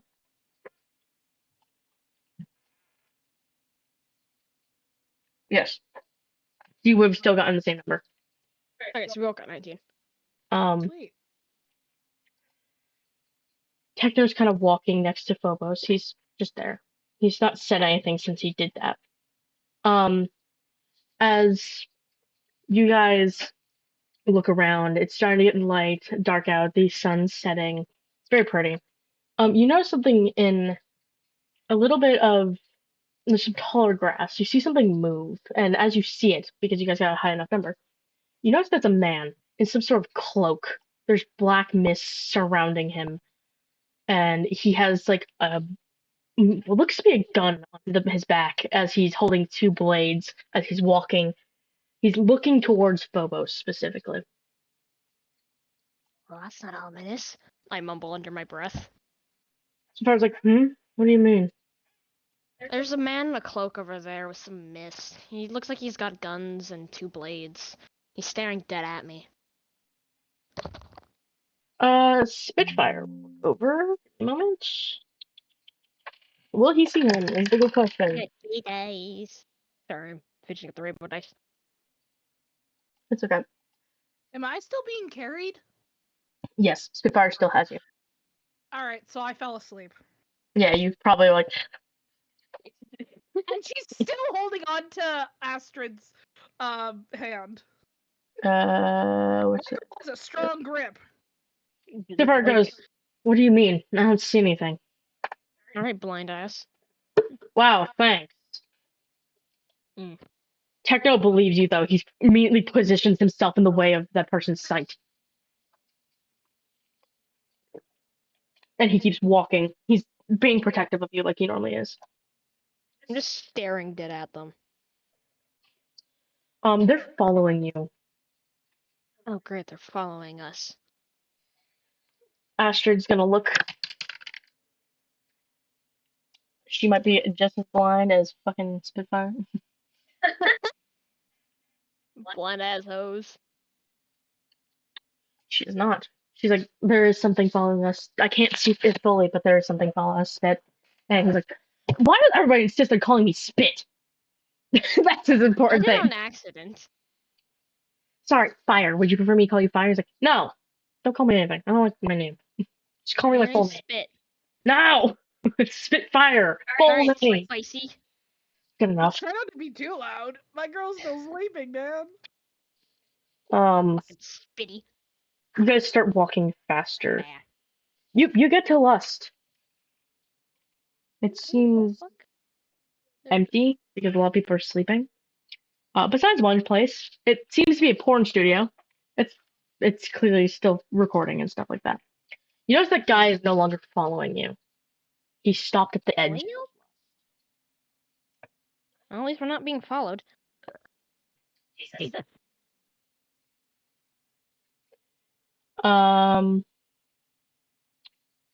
You I'm sorry. as you walk, Phobos, you bump into someone. You look up and there's this tall guy. He probably is the mayor, considering he looks regal. Um, and he looks down at you. He smiles and he's like, "Oh, hi, some new visitors, huh?" Sorry for bumping into you. He's like, "It's fine. I'm trying to find a fucking picture of him because I know I have a picture of him. I just don't know where I put it." If it's who I think it is, then I'm gonna laugh.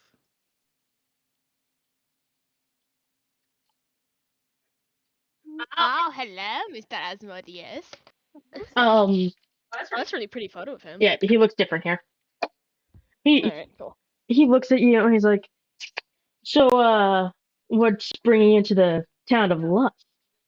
Oh, we're looking for people. Specifically, our knocked out friend over there's mother, I think we're looking for, or a friend of hers.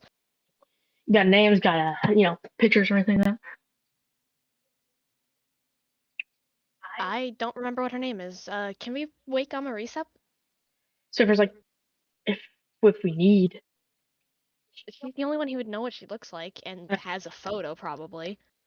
Spitfire I have a photo. shakes her awake. She wakes up. Huh? Hey, don't Spitfire worry, looks. we're safe. We've Okay. entered Lust. The mayor, Asmodeus, he's asking for a picture of your friend that you're missing. Sorry, what's her name again? Ambrosia. Oh, Ambrosia. Yeah. She's my mom's friend. Asmodeus is got a picture.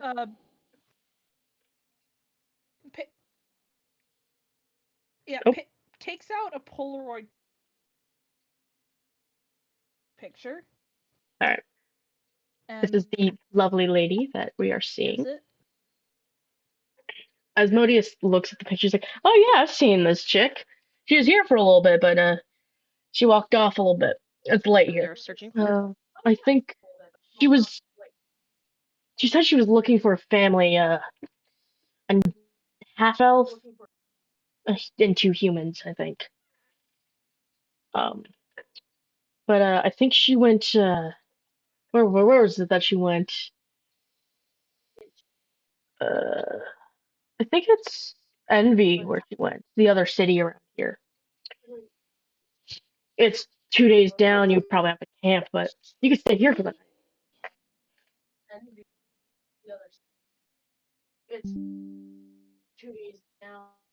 Oh, our internet's having a moment. Did she crash? No, I'm live. Oh, okay.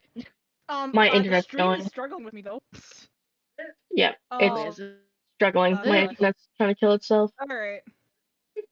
You're connected directly I to the am not connected directly to the internet right now for some reason.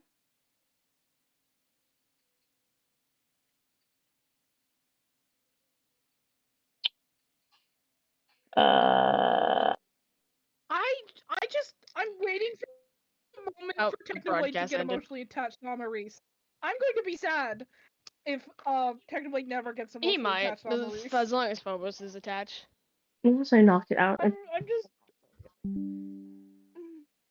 Reconnection Technoblade too successful. much, There we so I'm go. gonna be sad. We're back. Everything's great. I want to hit live. Live's already there. Yeah, we're good. Everything's fine. We just died for a little bit. All right. What were you saying? I was saying I'm gonna be sad if Technoblade never gets emotionally attached to Maurice, because I I really miss Technoblade. I know. And I loved Technoblade growing up, so. Phobos taps the arm of Asmodeus. Asmodeus looks down. Like, what do you need? Have you seen this person? I show him a photo of my mother. Let me see if I have a photo of her. I don't know if I've. In my chat. I know my it's in your chat. Give me a moment, fucko. I gotta scroll up and grab the Not picture the because I forgot to fuck. download it.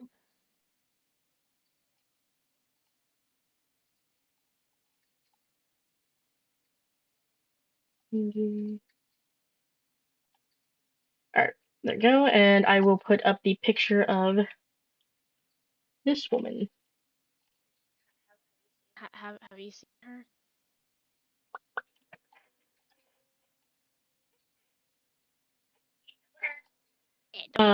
He looks down and he's like, "Nah, never seen a gorgeous woman like that." Mine, I said, "It's sorry." Okay. It's alright. It's alright. I don't actually think she's here. I'm just hoping. Yeah, sorry though. I have a favor to ask before you guys go to bed. I'll make sure the room. Could you escort my froggy back to my mansion?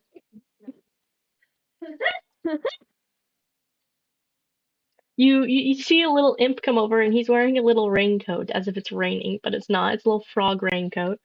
And he I need that photo of Fizz now. he's like, my mansion's not too far from here. And then the inn's right next to it. So I'll go set you up a room. Techno shrugs. Can you send me that photo of Fizz? I really want it. Again. Yippee! You are left with Fizz and you see a little plaque come up. And it gives you a quest. And it says Froggy's Escort. Quest accepted. I'm still very confused about that. Huh? Basically you just walk him to the mansion. No one really bothers you. Some people, look over and stuff like that, and whispering. We walk him over. It's a very quick quest that's just walking. Yep. Yep. Straight and simple to the point.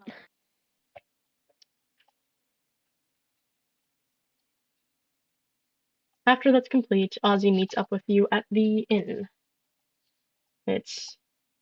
And then you obviously Froggy's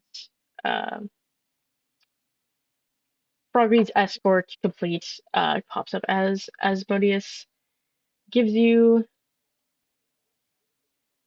what you get from the quest. He also informs you, hey, the room's all made for you guys. There is 4 rooms because I saw some rings on that one's horn, that one's finger, so I'm assuming you two are together and want to give you a little private time together. Tax benefits. Interesting reason, but okay. I get free healthcare and free food. Why wouldn't I? He's like, okay, so I have a few things for you. There's 500 gold for your nice, lovely escort of my froggy. And a bot of him. It's has one use. It can fight, it can distract, whatever you need it to do. And there's this mask. He hands you a mask, and he says, "This is the mask of sinful lust." You know how it is. And he gives it to you. I'm gonna grab its picture because I have a picture of it. I believe I do. I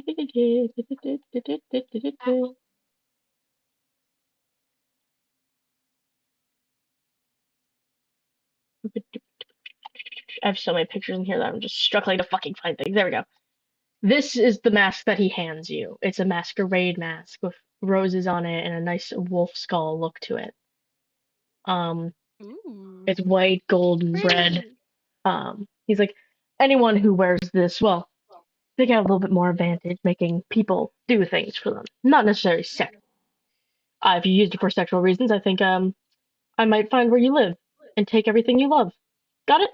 Um, Consent is very important. He's like, but I'll leave it with you. Do what you wish with it. He bows a little bit to you and he walks out. Now you have that mask. Huh. The in person just kind of looks at you, kind of seems weirded out that there's people who, like, that aren't succubuses in here, because a lot of succubuses are around and stuff, and incubuses and everything like that. Mm-hmm. He seems perturbed by that. But, Techno immediately goes into the room. Astrid also goes into her room. So it's just you two and Spitfire. I'm gonna go to my room. Alright. I'll wander off to my room. Everybody's in their own rooms. It's Spitfire. So, Phobos, when you go in the room, you notice Technoblade taking his armor off, and he seems normal, but like not normal at the same time. He has that slight insane look to his face more than usual. Alright, we're losing our sanity. Noted. Do you say that out loud? Yes. Yes. Techno looks, he's like, when am I not losing my sanity? Fair point. It is a fair point.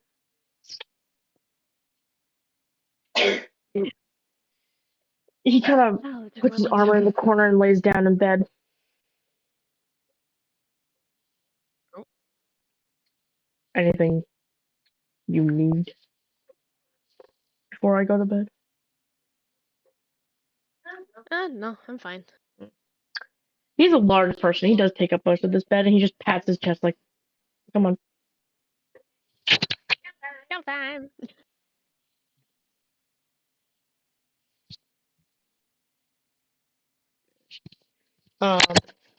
Maurice, you notice when you come into the room, there's a stuffed animal on the bed. Also, they wanted to comfort you a little bit more. Just a nice stuffed animal. It's a teddy bear, and the room has softer blankets in it for you. I hug it and I go to sleep. Okay. I forgot I had that saved. Both of you are sleeping. You want to roll who wakes up first? Okie dokie. My dice just yeeted itself. I got a 15. I got a 6. Phobos, you wake up. Out as fuck. Oh. Phobos, you wake up. You look over at Techno, who is dead asleep still, but his arms are wrapped around you. He's clutching you close as if he needs to protect you, type thing. That's what it feels. I'm not being able to leave anytime soon. Unless you can, well, I mean, you could try. I can brute force my way out of him. All right, roll strength.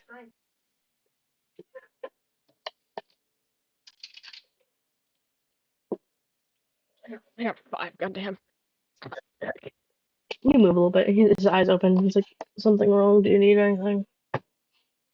Let me go, please. He unwraps his arm from here, and he's like, I want to sleep a little bit longer.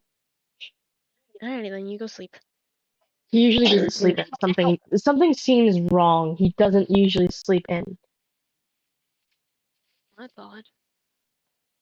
He just kind of rolls over and goes back to bed. Can I stop sneezing? Maurice, you wake up groggy. Your sleep was eh. Again, these beds aren't made for your wings. It's uncomfortable. And no one's in your room. You just wake up. She just falls back to sleep. Nap time! Nap time! Was there anything you would like to do? I'd like to stop sneezing. Oh, pah! You want to freaking do a perception or something check on freaking Technoblade? Because he ain't himself, bro. Okay. I got 3. I ain't finding shit. He doesn't have his legendary on either. I'm making fucking mac and cheese and nobody can stop me. You can try again. I will let you try again if you so desire to. Dead set that something's wrong. I only got a 9. You're bad Just at let it be rolling high. dice. Just let it be high enough. This bitch is this bitch. I just blame rolls the tower. low.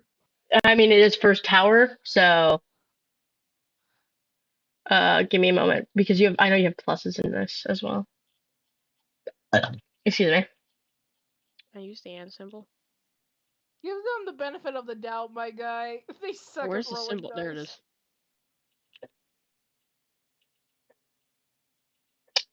You have proficiency in it, and you also have +3, so you have +6 to your roll.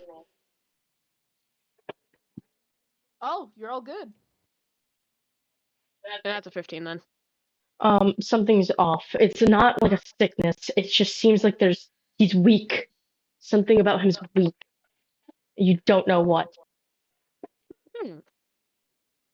That's not a good thing.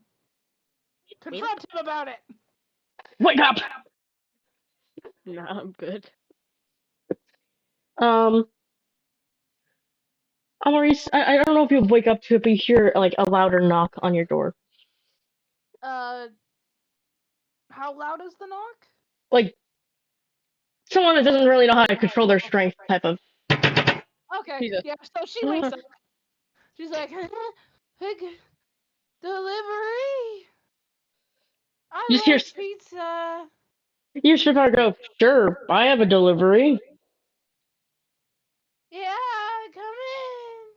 He comes in, he sits with you. He's like, I didn't know what you'd like, so I just grabbed everything. It's just a whole bunch of breakfast This foods. is Spitfire. Yep. Thank you, Mr. Delivery Man. He's just She's chuckling. she's so sleepy. Mm-hmm. Take your time to wake up. We'll be leaving when you're ready. She's slowly waking up. It's like, oh, hi, Dad. He just pauses. He freezes. He's just like, She's just so sleep deprived right now. What did you get me this time? It's French toast, waffles, and pancakes, and a little bit of bacon and eggs. Oh, my favorite. I'll She be. kind of leans on top of his shoulder. He is just sitting there letting it happen. His voice is shaking a little bit as he speaks. She falls asleep one more time, and then a couple minutes later, she wakes up, and this time fully, less groggily. Hi, Spitfire. What's up? Hi, I brought you food. Ooh, yay, num nums. My favorite. How'd you know? Lucky guess. She breaks off a couple pieces for you. I can't eat this all and not share it with you. Thank you. He eats a little bit, but not very much. She just eats up all of this. Well, I guess we gotta get Phobos and Decna. Yep. Astrid's waiting for us outside. Oh, okay. Hi, Astrid. She nods and she stands outside of the building. Phobos, you hear a thumping knock on the door, which causes Hector to wake up.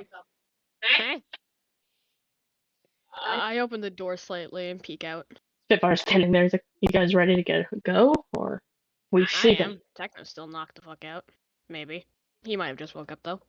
Hector stands up. You kind of see when he stands up, he stumbles a bit, and then he grabs his armor and puts it on. Alright, well, Techno's now awake and ready. Let's go. That's all Techno says is he's like pushed past you and leaves. Alright, bitch. Bitch. Bitch. Something's not right. Man, it's going insane. Front him, Phobos isn't a confrontational person. Unless absolutely necessary. What? What's the word I'm trying to say? Necessary. Necessary. God, my dyslexia just killed me. All right. Can I ask to stop this here? Mhm. We have been going for 3 hours, so. Yeah. So I'm a peace out. Yeah. Thank you guys for this lovely, lovely little thing. Welcome. Bye-bye. Bye.